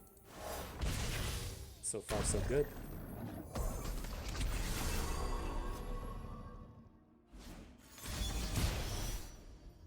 Replicating the powers. Formula Final Spark onto Sapling. Okay.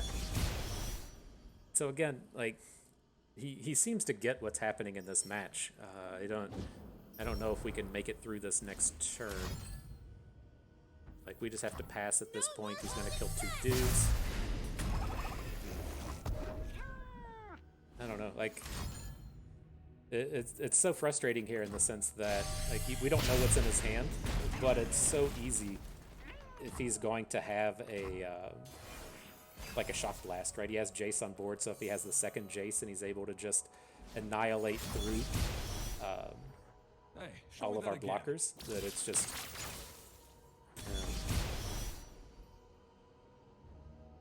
He did just spend all of his mana.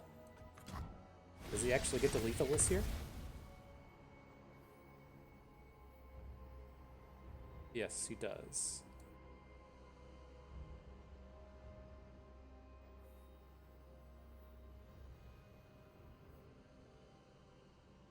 Is that we don't have enough health to fight through this. Okay, GG.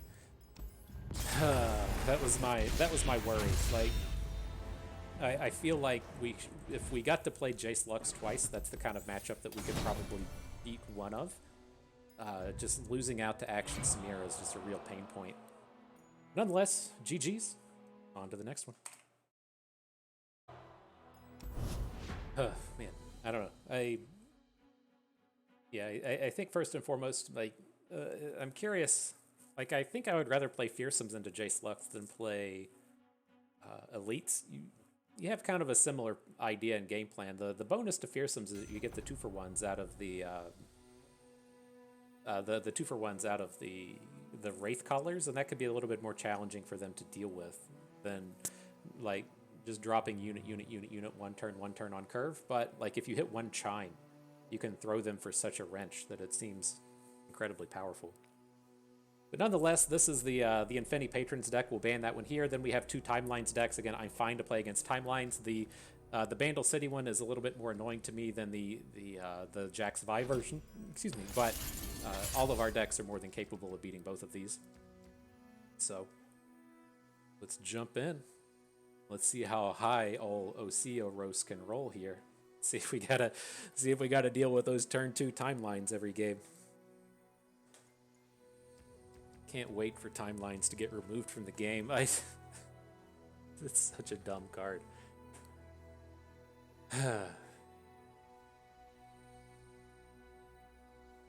Curious what he takes out here. Like, the thing that's frightening with this is playing Elites.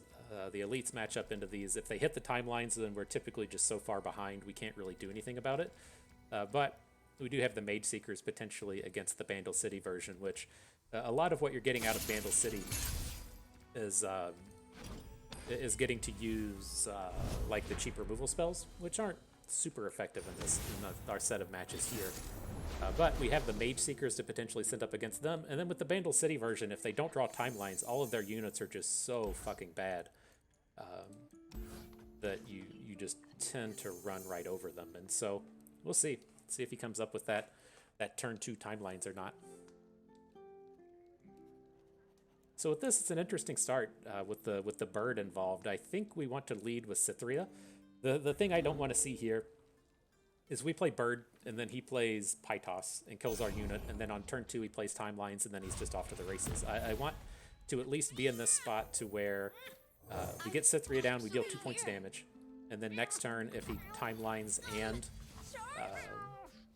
plays the Pytos, he at least hasn't added a unit to that point, and we've still got a little bit of aggression in. But the bird doesn't strike me as ultra powerful. Come in now. Like, if he gets pokey sticked, whatever. And then I feel a little bit better with the Ranger's Resolve turning up. We develop a wide board out here, we might be able to protect 2 or 3 units at the same time.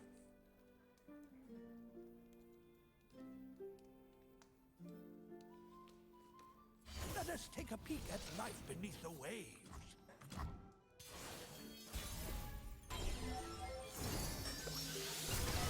And Bard turns up.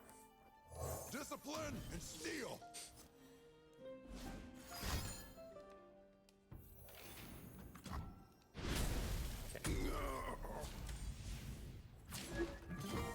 Persistence is key. Here comes the squad. Is he going to get everybody? Sure is. Sure is going to try. This is probably as good as it's going to get. Like, I know that we can go into next turn and then he can 2-mana Pytos down bird.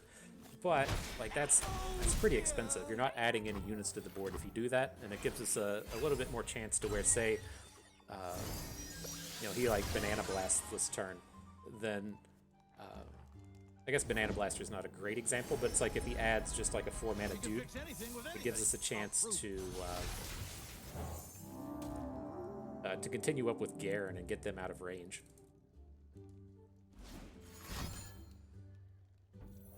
You got tossed.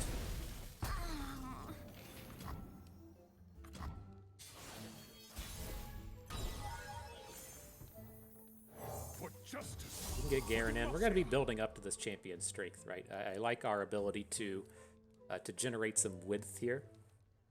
Like, I guess the question is, like, do we really want to be trading with Piltover Castaways and our bird? I don't think so. I think this is another one of these spots to where 2 turns from now, we're just going to be, like, opening with our big boys and then dropping a champion strength. And just trading bird for even Conchologist now doesn't sound very good. So we'll get the attack in with our other 2. It's like if he blocks with the Castaway and then has a Get Excited or something, then fine. But I think this is the point to where we just try and build up board and use our big AoE things. Okay. Easy does it.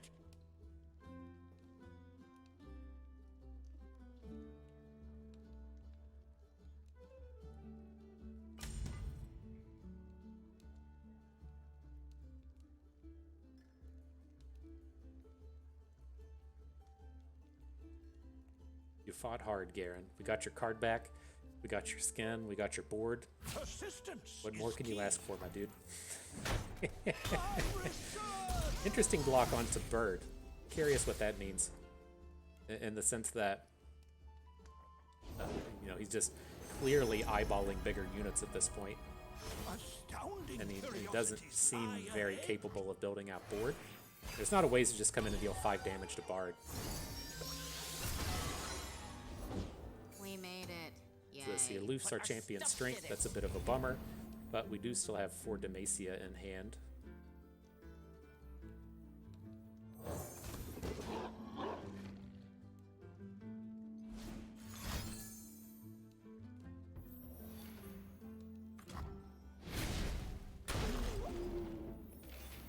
Ready for deployment!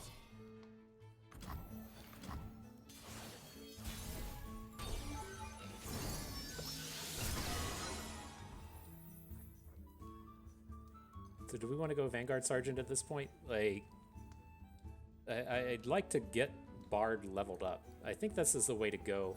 Soldiers. Like, the downside with Garen's, he's just never getting 2 strikes in. And I feel like we can just drop this for Demacia, hit with everybody. It's going to full clear everything that he does. it gives in a spot. I guess the thing that would be kind of like awkward in dropping Garen is if we play Garen and then he has Risu. Like, I know that you want to be waiting on the concurrent timelines for Risu so that you get to turn the shitty unit into a big one, but like if we just drop Garen and he goes, LOL, here's a 7-3, right? it really shuts down that line of aggression. And so I think I like this, just getting the opportunity to level up Bard, potentially dropping just tons of stats on board after this turn, and we've got 15 chimes and 30 cards or so.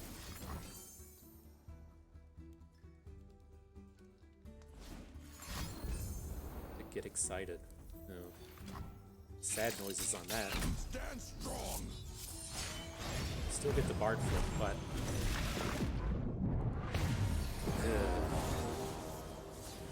it's like this is a game we need to be taking down, as he still hasn't drawn concurrent timelines up to this point. So we can't have these games to where they just never draw it and then we don't actually do anything with our advantage.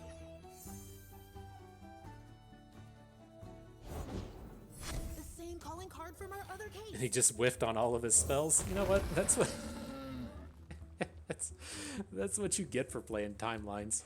That's what you get.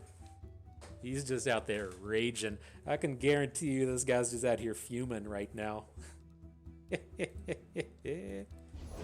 am a. Alright, there's the Risu. Garen should be enough to stop him from wanting to attack here. Can't really risk Garen coming in and getting flips.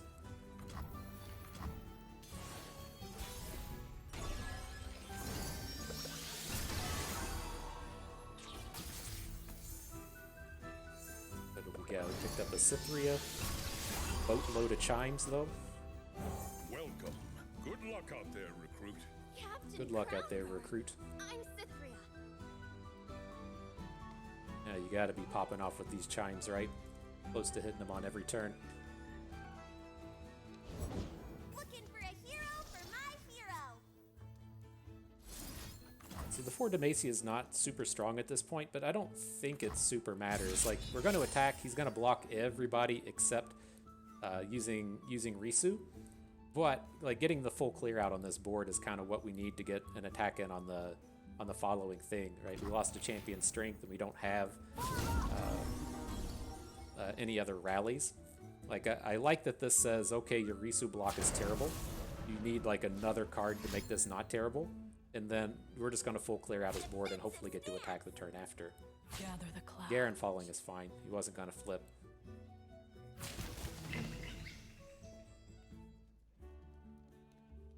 Just kill me.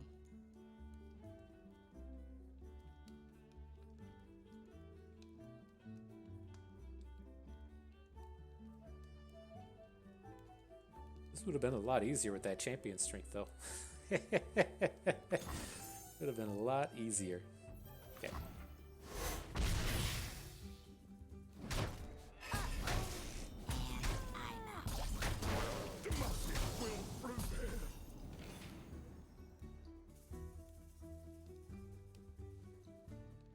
Got 25 cards left. 3 concurrent timelines in there somewhere. I guess they got to be somewhere in the top. How does this thing work? Pick a spell in the top 5 cards of your deck, create a copy, and then shuffle those. Where do they go? Shuffle those top 5 cards into your deck, and so that doesn't put them on the bottom, so it's not like the timelines are just in the top 20. The form without form.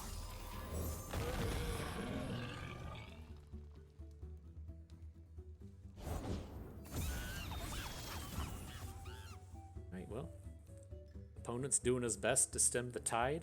Got plenty of blockers out here again. Risu coming in. Flame Chomper's ready to get on blocking duty. Gotta find a rally. Or I guess Cytherea would be useful as well. She can get us pretty close to a lethal.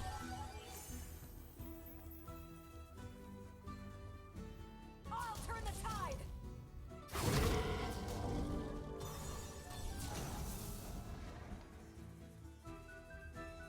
What's the motive?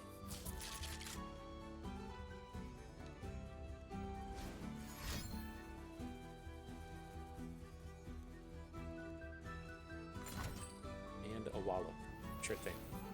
So I don't think I want to spend the form up here. I like the idea that, you know, we're trying to make an attack through. We hit with the Mage Seeker Junior. He thinks it's only going to take him to 2, and then we get the opportunity to form up, as opposed to protecting that the 7/7 Badger Bear. It's just very easy for me to imagine that that he's got an additional blocker in this spot, to where it just doesn't nearly do as much. All right, there's the timelines. Finally turned up, huh? Finally turned up. Holy shit.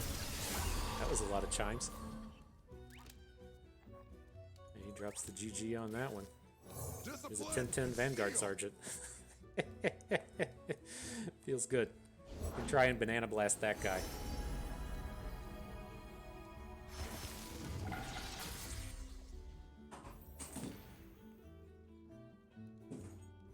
Not even enough.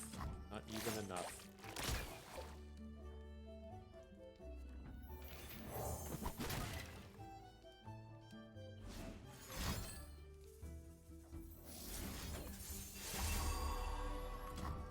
Alright. I feel like that's finally gonna be enough to do it here. Might be able to punch in with one unit. 3 more chimes. Bard doing his thing. Send in the squad. Okay, wow. What a tilting experience for the Timelines player, but you know, I have little sympathy for a Timelines player, so let's move on to the next one.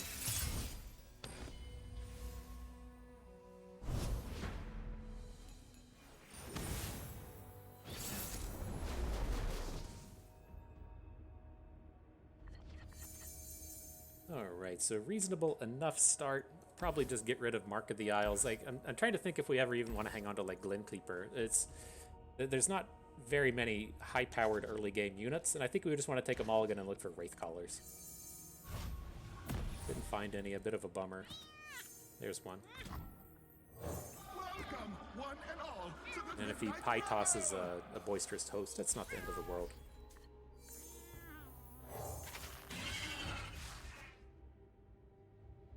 You got it now? Your redemption arc with the turn 2 timelines?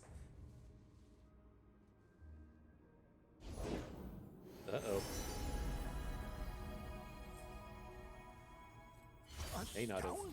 May not have prayed to RNGesus today. May not.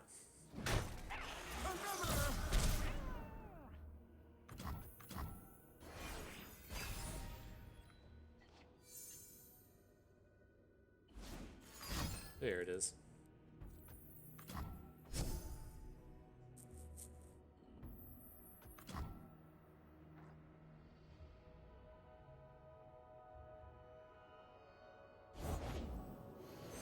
Let's end with the Yordle Squire. Sure thing. I don't think there's too many 3 attack units the Squire can turn into. It's going to be very relevant for him generating that spear and then putting the spear onto other stuff and having that be able to block our fearsomes, but this unit on its own, there's not a ton of targets.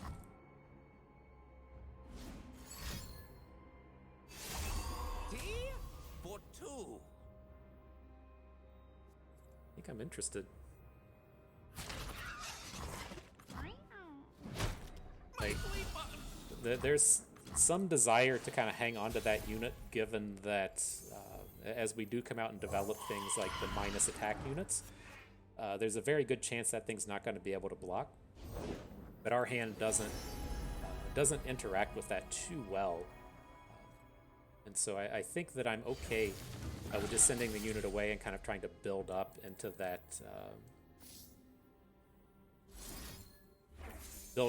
just big harrowing turn. So we can soak this Banana Blast, not a big deal.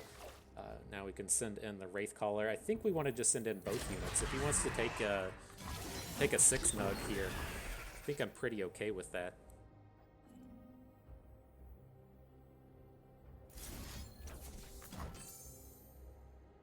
Takes him down to 11. We got Callista Onlooker. Definitely need to build up the width, though.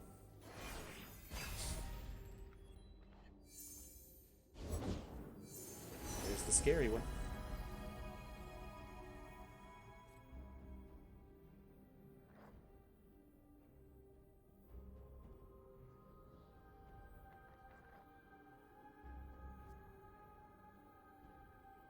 So the thing that'll be important with this, and opponents not going to get to see, is we can just play the boisterous host, get this unit on board, ready to block the five cost thing if we need to.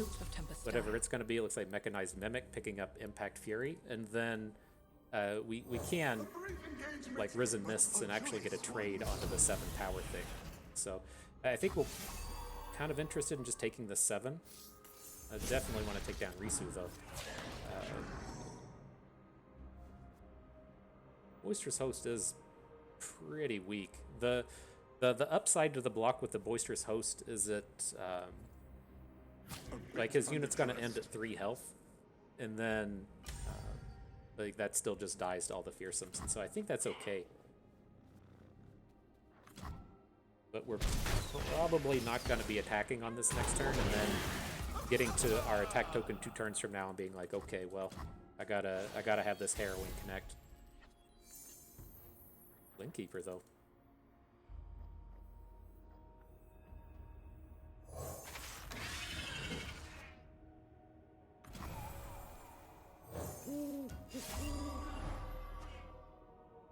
Always interesting to note with those Halloweds, we can put the Hallowed bonus onto the sapling if we need it to get big enough. So if the 3 power isn't enough, you know, if he plays a dude here and then gets like a 6/6 on the board, we can take that sapling up to 6 attack and take down something big.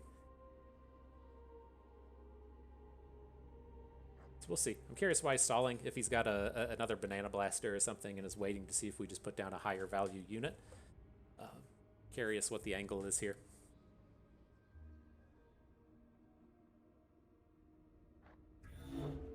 And as it stands as well, our Harrowing is not very good, right? It's gonna be summoning down a bunch of just like 4 power units, and I'm not amped about it.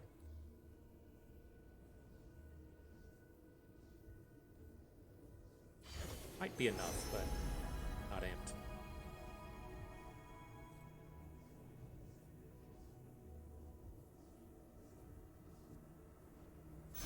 Seen any sheep around here? What you got? He puts the equipment onto the protector and then gets a 1/4. Okay. I don't feel like I'm particularly impressed by Dawn Speakers. Can't really block anything.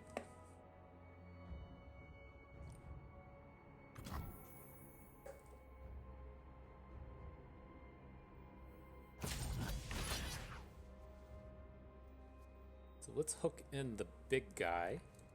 Like, do we want to attack with these others, though? I mean, we probably do. I want to get this board cleared out. Reconfiguring persona. Like, this gets us to the point where it's like, he's probably going to pokey stick the Onlooker, and we're only going to hit for 3. But if we're able to hit with 2 4-power attackers on our Harrowing turn, that's what gives us the spot to potentially end this. Or I guess it could even be like pokey sticking the sapling to protect the White Flame Protector, which is, you know, not completely off the table. You have to imagine that with the with this deck, like that, their curve kind of caps out at 6. They sometimes play 1 copy of that 6-cost Jinx unit that discards your hand, but they really kind of cap out at 5, and he may not be able to put a bunch of dudes on the board. Okay.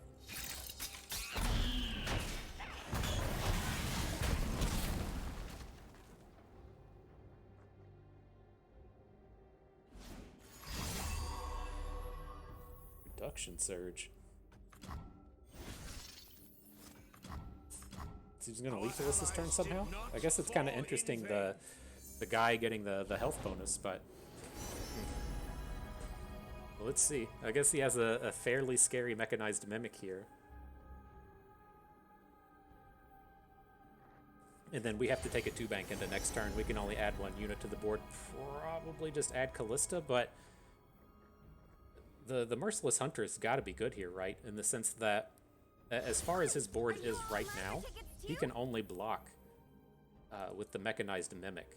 And so I'm kind of looking at is we're going to play unit. He's going to attack. He's going to, if he hooks something with the Shredder, we don't have good blocks on either of these things, but we have a good block with the Hunter. I'm just envisioning that we need to hit with 2 4-power units, right? And if we can hook the Mechanized Mimic out of combat with a 3-power unit, then that gets us closer to the victory, you know? As Demacia wills it. So I'm just going to prevent the damage. I don't want to get burned out here. This deck doesn't typically play as much of the Banana Blastery types, or I'm sorry, the like blowback style stuff. The thing we're going to see is if he has his one copy of the Shunpo. Shit.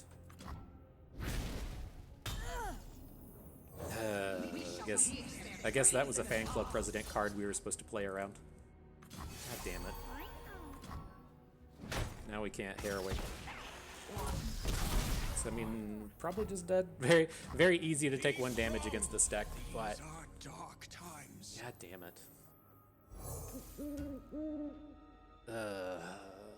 Fucking Shunpo.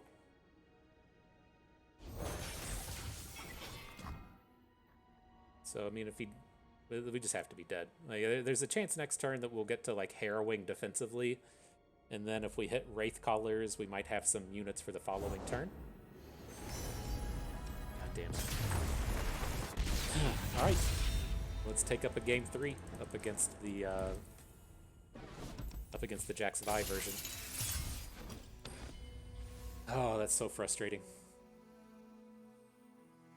It's just like there's only a handful of RNG cards that can really get in the way there. And the rally was arguably the biggest one.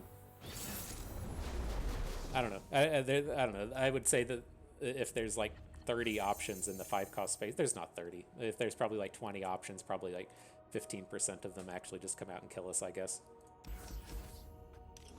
Whew. All right, let's see if we can't take this one down. The money match, if you will. No 2s. Got a Callista to start with.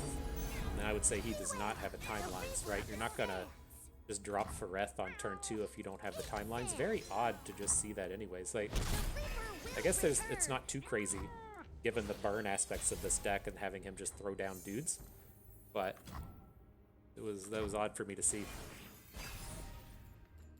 Hopefully we can recover after this turn now. Again, another one of these slow hands, like picking up double harrowing is not it's not advised to do by turn 3 of the game, but if, like, we drop Callista and then he plays some pointless cards and then we get to burst Risen Mists into Glenkeeper and get an attack in, that's starting to recover pretty quick.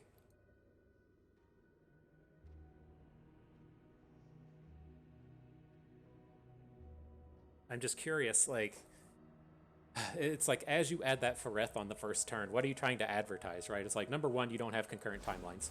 You're never playing Fereth on 1 if you have concurrent timelines. And then on the remainder of your hand, like, I would expect it's just a bunch of burn.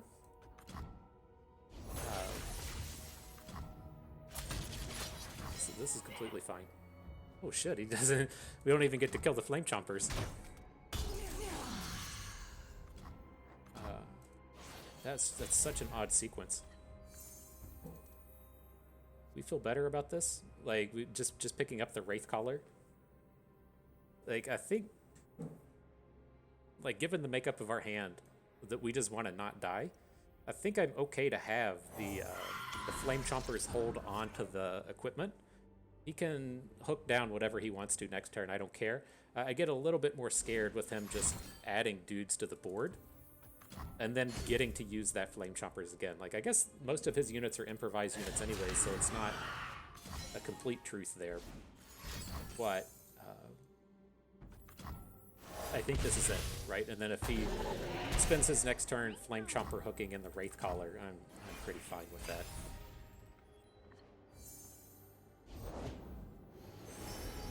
Alright, well here comes a fucking Scout and Croc, am I right?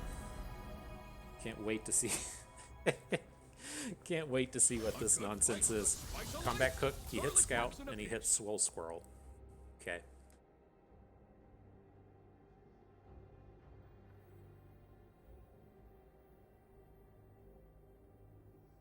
So I think we want to just take it slow and make sure we have blockers. Like, I'm fine to add in Boisterous Host, and then add in Callista, and then just have that be the extent of our turn. Doesn't even bother making Scout attacks. That's good. We can take down the Swole Squirrel with the Glenkeeper hook next turn.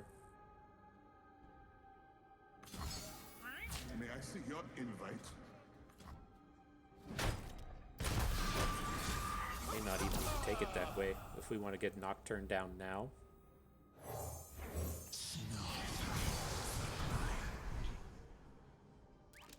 Nocturne gets hit with blowback. I'm not super upset about that.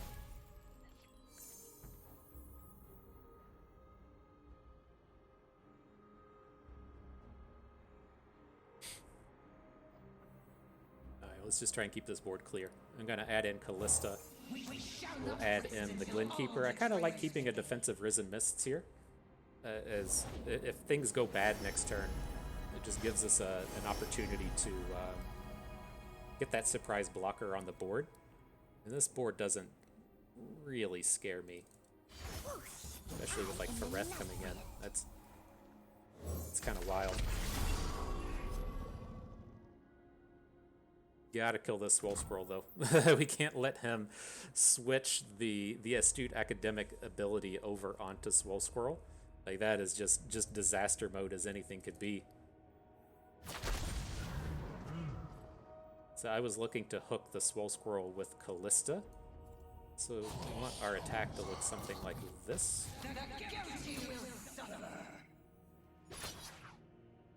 So if he wants to stop Callista, he needs like just a really high-powered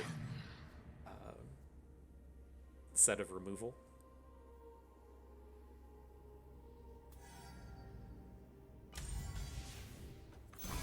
Like, it's not impossible, like the way this game's gone, for him to have like blowback Mystic Shot and just have to be dealing with this 20 power Swole Squirrel. Okay, like I can release the cheeks after he's after we've seen the Swole Squirrel fall. That's scary, though. That's scary.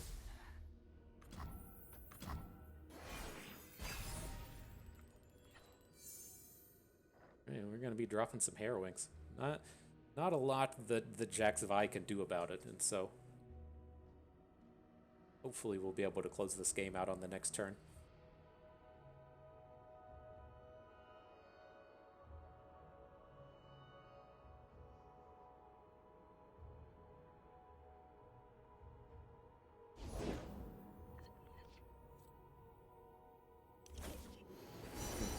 So I start to wonder, in the sense that, like, as I want this Harrowing to pop off. Oh, he doesn't even get a... I don't think we want to add anything to the board.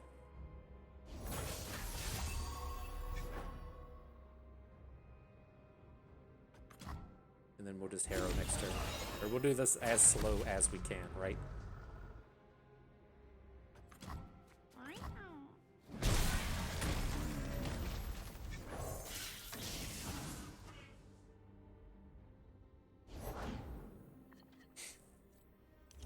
Gets a Clockling. It's like we're taking like 5 and falling to 9. Seems manageable.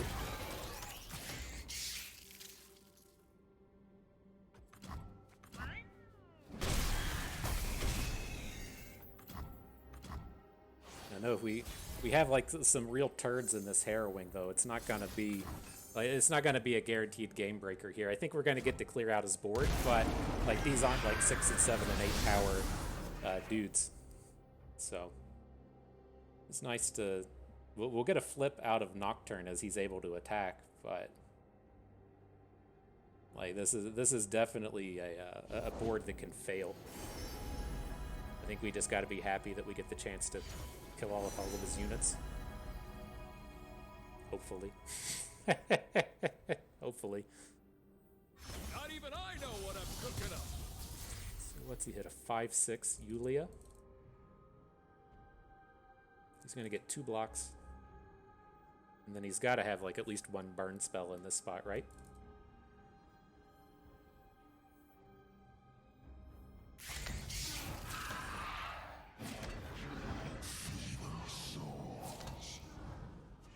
I'm looking at this. It's worth noting that our Mist Wraith is a legitimate Mist Wraith that is not going to ephemeral out. And so I want him to be the smallest unit so that we're ideally going to have this Mist Wraith at the end of the combat, assuming it goes that far. And so I put the boost down here onto our Skitterer just to kind of spread out the damage as it comes in. And now, hopefully Mist Wraith survives the day. Strike if you must. You face a ghost.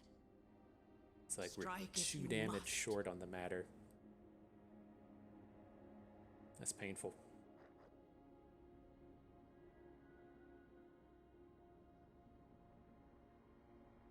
The thing, like, I'm not sure if we would have been there on the previous turn.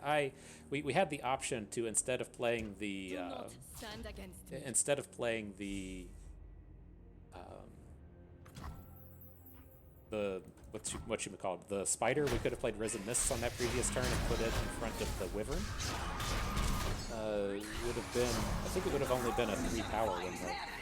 I'm not 100% certain on the size of our unit there. I think we're just dead now, right? Because he's able to scout rake the Clockling and come in twice. There's nothing we can do about that.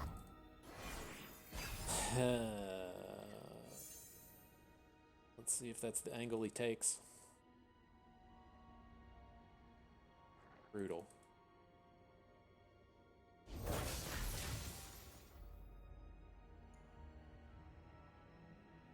Do we have anything? There was nothing under the... Well, the Harrowing can get us a spider. I don't think it gets us 2 spiders.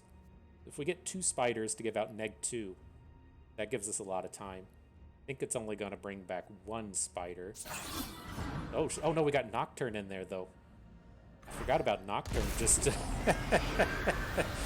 just completely dropping the huge nugs onto the units there.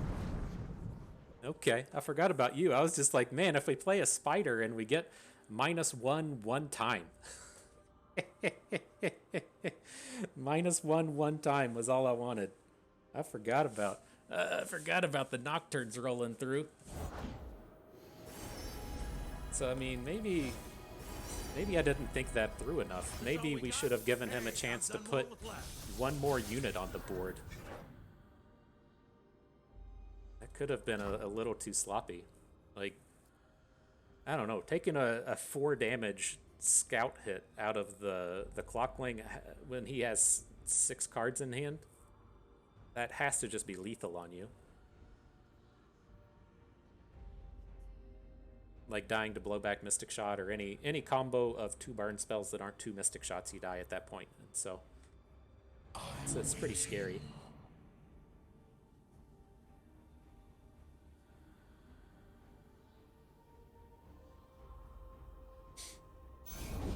Piltover Enforcer on the scene. Okay. I don't need a eat this. He doesn't know we have the 3rd Harrowing coming in. Hopefully it's enough. Sometimes that's sometimes that's what you need.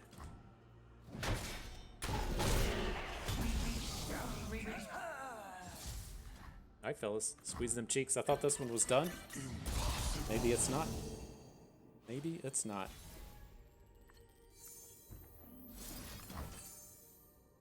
Oof.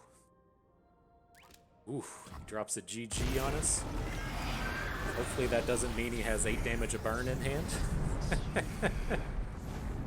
Let's see what happens. I wonder how many negs his units get here. Alright, neg 14 on divide.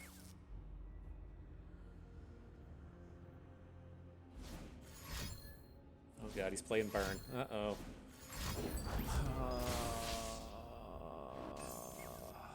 God damn it.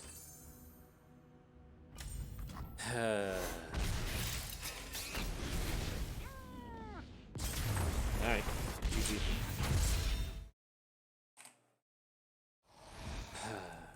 It's brutal. That is brutal.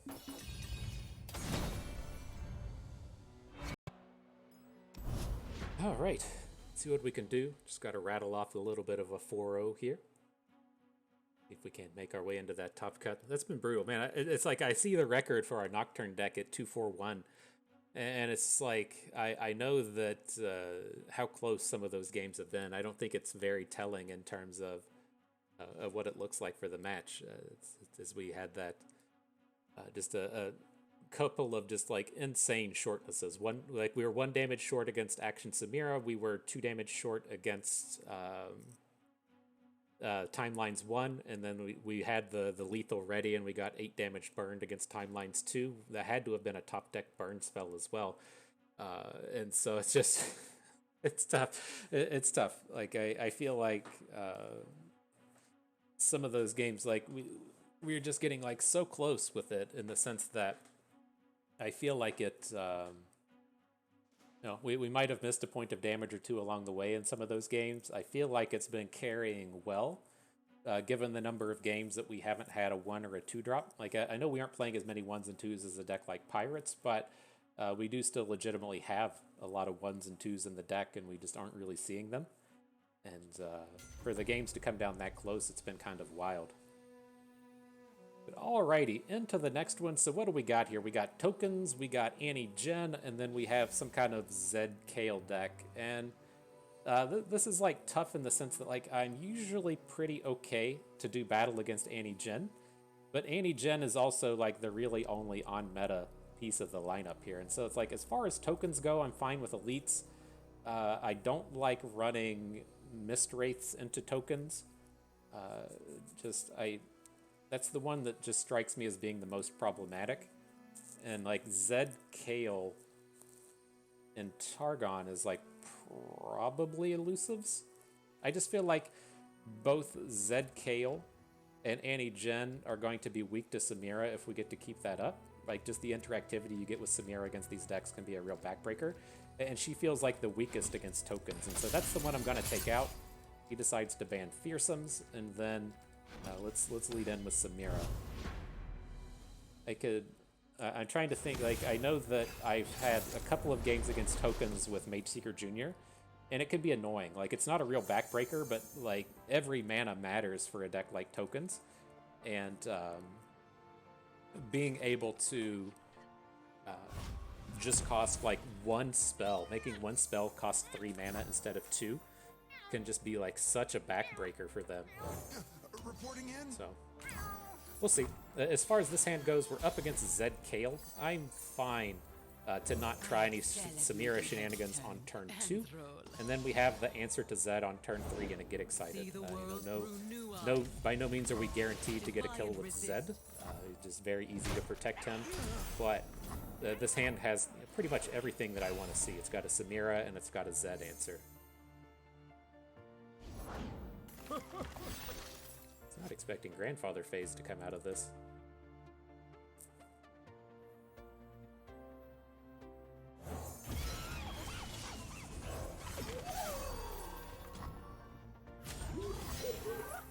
Alright, seems legit.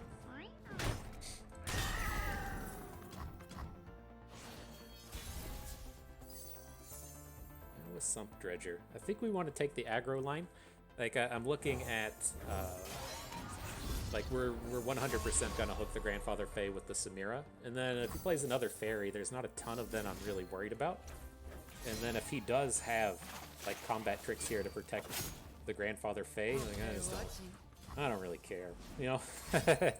it's not really enough. Liminal Guardian. So when I'm summoned, summon a random 1. When I'm recalled, transform it back. Okay.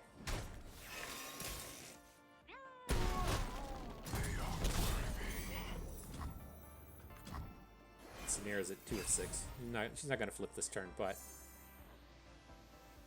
she's ready to do the work, maintaining these smaller units.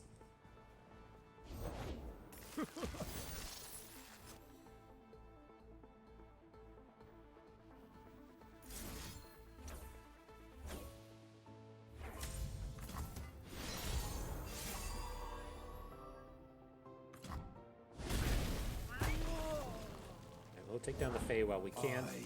Now Zed comes in. We got zinged.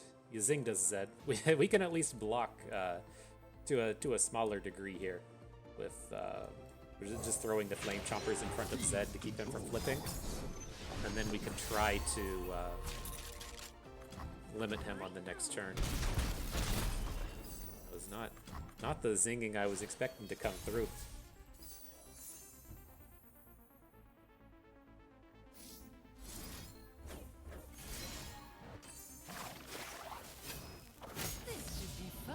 So I suspect we'll be having to play a Get Excited. This is always the kind of turn to where they have a Twin Disciplines, but you know, it seems reasonable.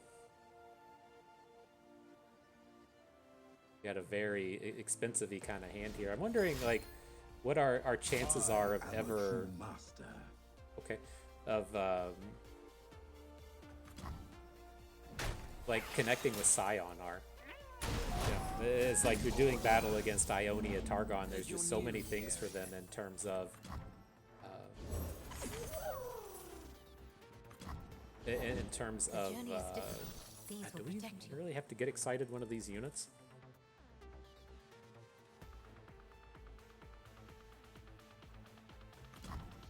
There's just so many stuns and so many hush kind of cards that can shut down a Scion. So. What's today's list? Some rock got me good.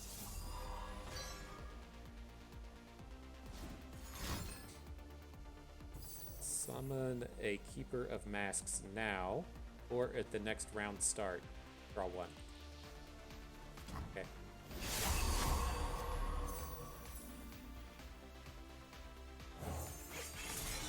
So we just need to come into this turn and just not die, and then I think we'll be okay.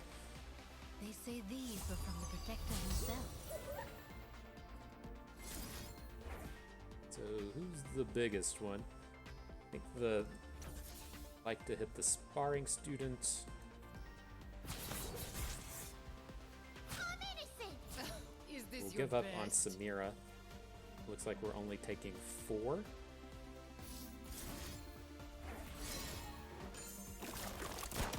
Just let this stuff die, right? I just have a hard time imagining that he's able to recover back out of this. His board doesn't really deal any damage. Now we can drop Scion if we want. He's a little far away from lethal, but I do like that he can come down on board. Let's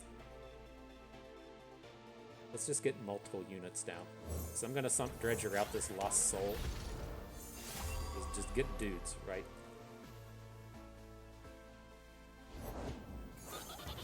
Just summons a Navori Brigand.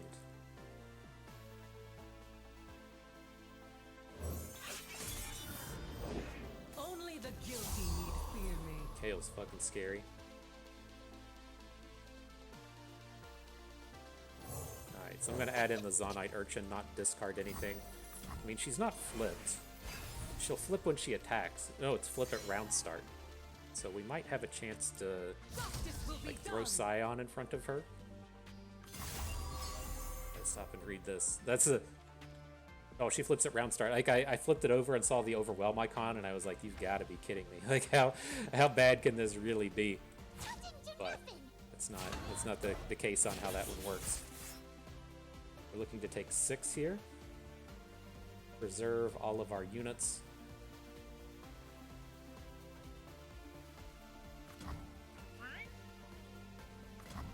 Okay.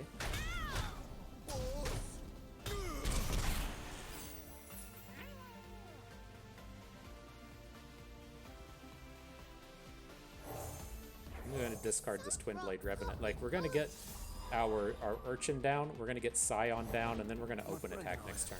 And so I don't want... I want to find burn spells and ways to get these units off of the board. Like we don't... We've got 4, 5, 6, 7, 8 or so in hand. So we're really close in that sense. And then we didn't have the mana to actually take down a Kayle, so... My light shines just It's tough. The other thing we can look to do here is... can you blow back your own unit? I don't think you can. Deal 1 to an enemy. You're not.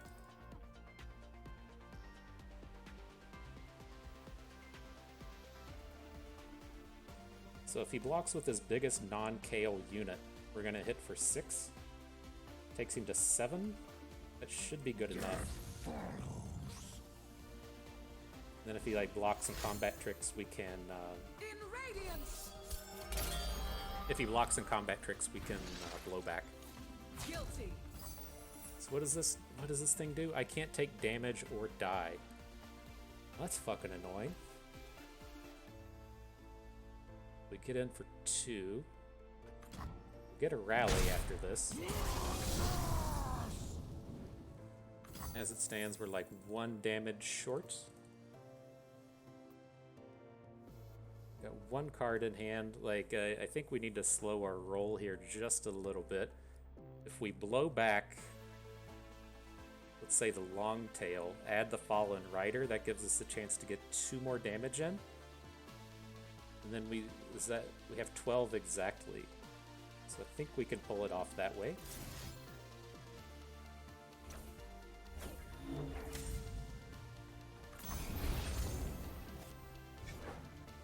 Who knows what this last card in hand is, though. The other thing this will let us do is, like... Just like we practiced. Is if, like, we pick up a Get Excited or something. I deem you lacking. We can still have a card in hand to discard because we have the Twin Blade Revenant coming back to hand. Fucking flipped Kayle, though. Not what I was expecting. Take it to 6. In with the Decimate. So we can pick up Mystic Shot, Get Excited, or Blowback. Potentially Decimate if he doesn't feel like open attacking. And top deck out of this. Get excited.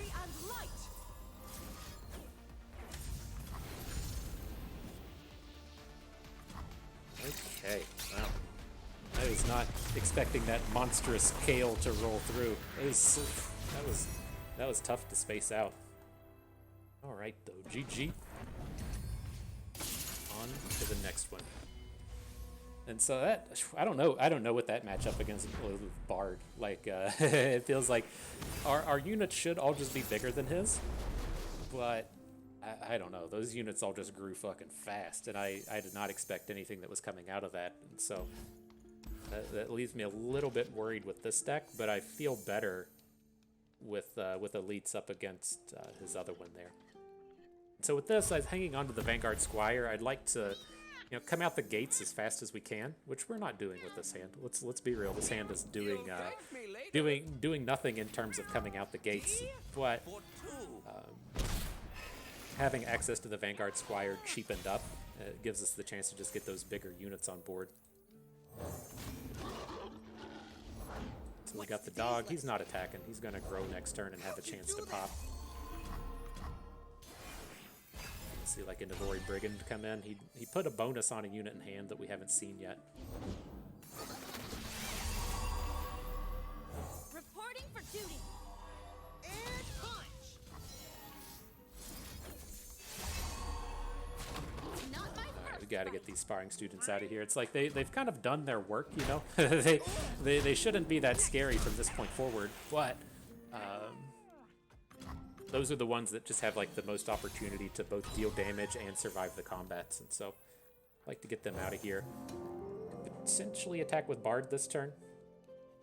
Let's see. He should survive this.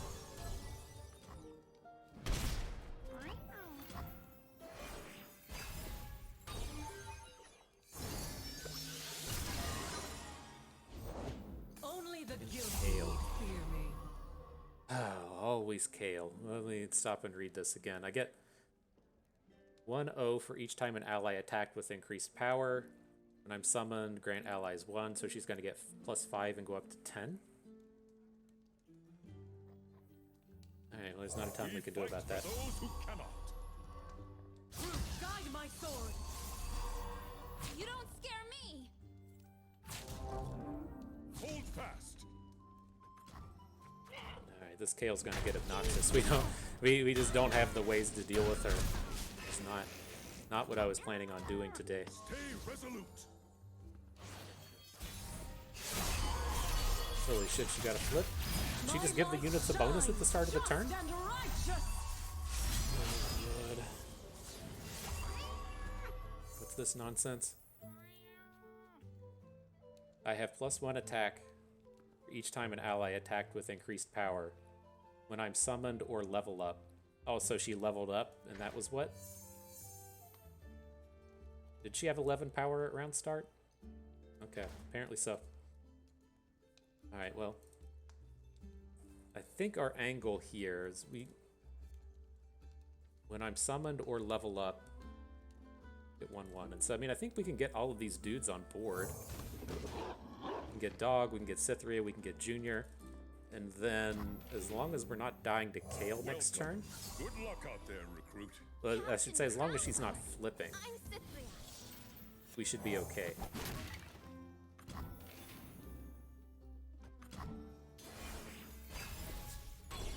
Like, I didn't read this weird right. She's not just like magically flipping out of nowhere now, is she?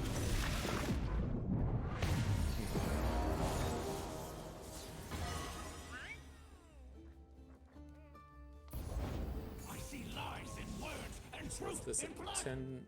It's got 23 overwhelm. I don't think we can stop that. Demacia, now and forever. It's like even getting our blocks in this turn, it's not going to be enough. Fall by my sword. I'm ready. Pull him back. Oof, that was rough. I mean, that was... I don't know. That's tough in terms of how our draw went that game. Like, I think that we kept a good hand, keeping the cost reducer, and then searching for a smaller unit, and then just not finding a smaller unit. Play 11 ones and twos and didn't turn any up. All right, though, Annie Jhin. See how this goes. It's just the same deal as last time, right?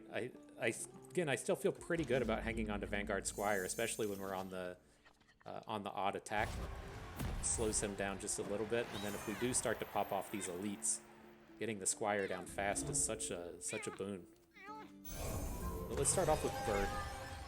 The opponent's 1-drops all tend to suck, and then I don't expect a trade. And if we make 1/4/4, that can tend to be enough to completely shut down everything they do. On to the Junior. I'll write my own story. I'll shoot the wings off a bilge wasp. They'll never see it coming. Jhin in hand. Okay.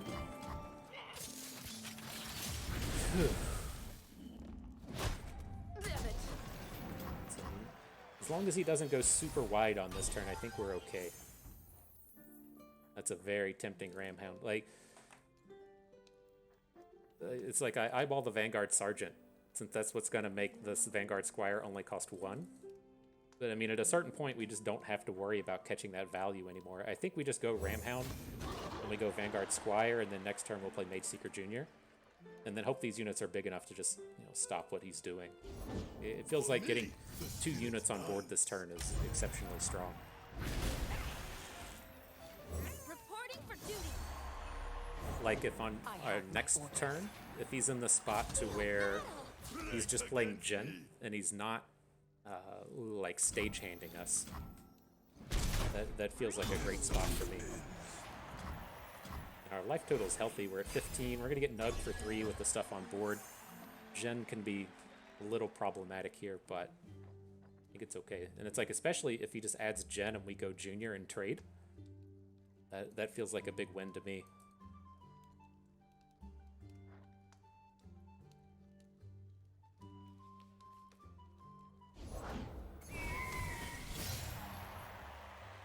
So he brings in Bird.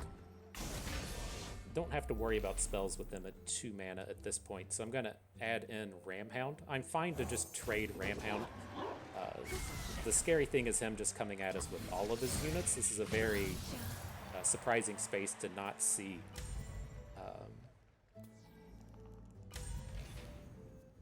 These 1/1s come in. I'm ready. So we take 4. And we can start adding our bigger units to the board. Okay, what's Jhin at? 10 of 12? He's really close to flipping.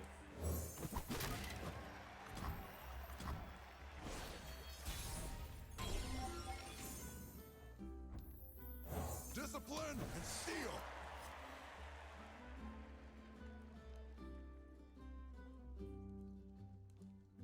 So I think if we survive our next turn, this will be okay, right? We can't champion strength this turn. The thing that gets scary next turn is if he starts playing like more stuns. So it was kind of a bummer on the last turn not being able to take this Sunhawk off of the board, but I think that was still okay.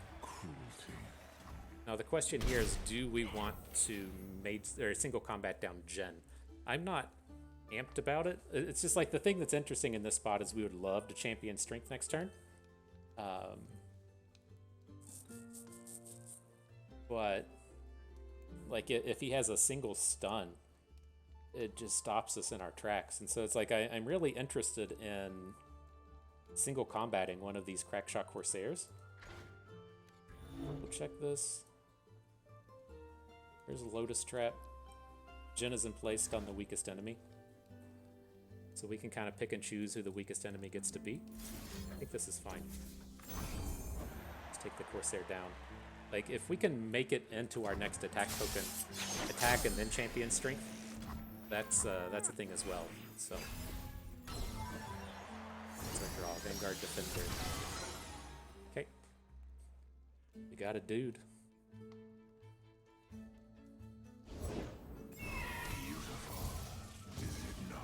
Bird comes in, Lotus Trap hits the Vanguard Sergeant. Jhin gets the flip, so we're going to be taking 4 to the face. And then we just got to block everything we can. This is why I didn't want to champion strength. This is a lot to get in front of. Ready for deployment. I didn't realize that was going to be a double stun. Are we? Oh my god, are you kidding me? But I am ready. That's it. That's going to do it. Fucking hate losing to Annie Jhin. It's such a good matchup. I've got us covered. Alright, well, GG's. Oh, what a fucking mess. What a mess. My story Alright, so that's gonna be the end of our day. We can pull this up, talk about it a little more. Not how I was really expecting the day to end, but I feel like some of those rolls were pretty low on the day, and so it's kind of a bummer to have it finish like this. And so, like the things that kind of come across in this event, like I feel like we nailed the Kalista games, right? That the Kalista record looks pretty bad, but I feel like those Kalista games were like just real low rolls. Like I'm not. There were a couple of points in there, right? We had the spots to where we could have maybe played a Risen Mist to block with, and that grows your Mist Wraith, and then on your next Harrowing, your Risen Mist gets to come in a little bit bigger. I think we would have just been more at risk in that game taking that route, and that was probably pretty fine. But it was like the games that deck lost were the, again, like the 2 timelines decks to where the games were ultra close, and then the game where the guy top decked the burn at the end of the game to fail. And so that kind of is what it is. That last match, I mean, that's tough. Like, no one came to this event saying, all right, well, I guess we have to play against Zed Kayle. At the end of the day, you know, we lost to Zed Kayle twice, and that ban is on me. We could have banned Zed Kayle. I didn't know what we were getting into there. I assumed that was going to be some kind of, like, elusives deck, and we would be able to interact with it better. And it turns out that deck was just a shit show against everything that we were trying to do. Like, it just got bored faster, and having Kale's flip on like turn 6 and playing Zolani's as 10/10s, that's like just not the stuff that you can take elites into. And that should have been our ban. And so that's the kind of thing I'm talking about as you know, as you take these decks into the events, you need to take the deck into the ladder and just play a bunch of games with it. And if you're not able to put together a positive win rate with that deck in Eternal, then it's not going to be a safe bet for you. It's like we played, you know, in that last match, not to talk too much trash about the guy, but he's playing some really like super off meta, like triple aggro kind of list. He hasn't hit Masters yet and just completely like shit stomped us with Zed Kayle. And like that's the kind of stuff that you're going to run into over the course of the event. And so that's why I kind of tried to like drive home the point as to where we went to the Mastering Runeterra event and we played like the Mage Seeker lineup because we were pretty confident that in every single match we're going to get to play against Akshan Samira, smash it. We're going to get to coin flip with the P and Z decks, the Cosmic Call decks. They do flop around against the Mage Seeker Juniors quite a bit, and then we could just ban the third deck and be completely fine with that. But if we're looking to take that strategy into this event today, if you look at the matches that we played today, we had to play against like the triple timelines guy, we had to play against Zed Kayle, we had to play against all of this just like really weird and random stuff, and that's the place to where you can really kind of fall apart. Now day 2 would be a different adventure had we managed to make it that far, but day 1 was a bit of a pain, and so that's a bummer. Like I'm really kind of disappointed with this. I feel like we had an exceptionally good lineup and we got a very good draw in terms of how things fell. And then losing to timelines is a rough beat. I feel like our timelines matchups are good. And then losing that last match is kind of a real depressor. And so that's a bummer. It's an unfortunate end to our day, but it's the way the events go sometimes. And so nonetheless, that is going to do it for us today. So hope everyone enjoyed the video. Hope you maybe learned a thing or two along the way and you had a good time watching. This is Bust and me. Thank you for being here.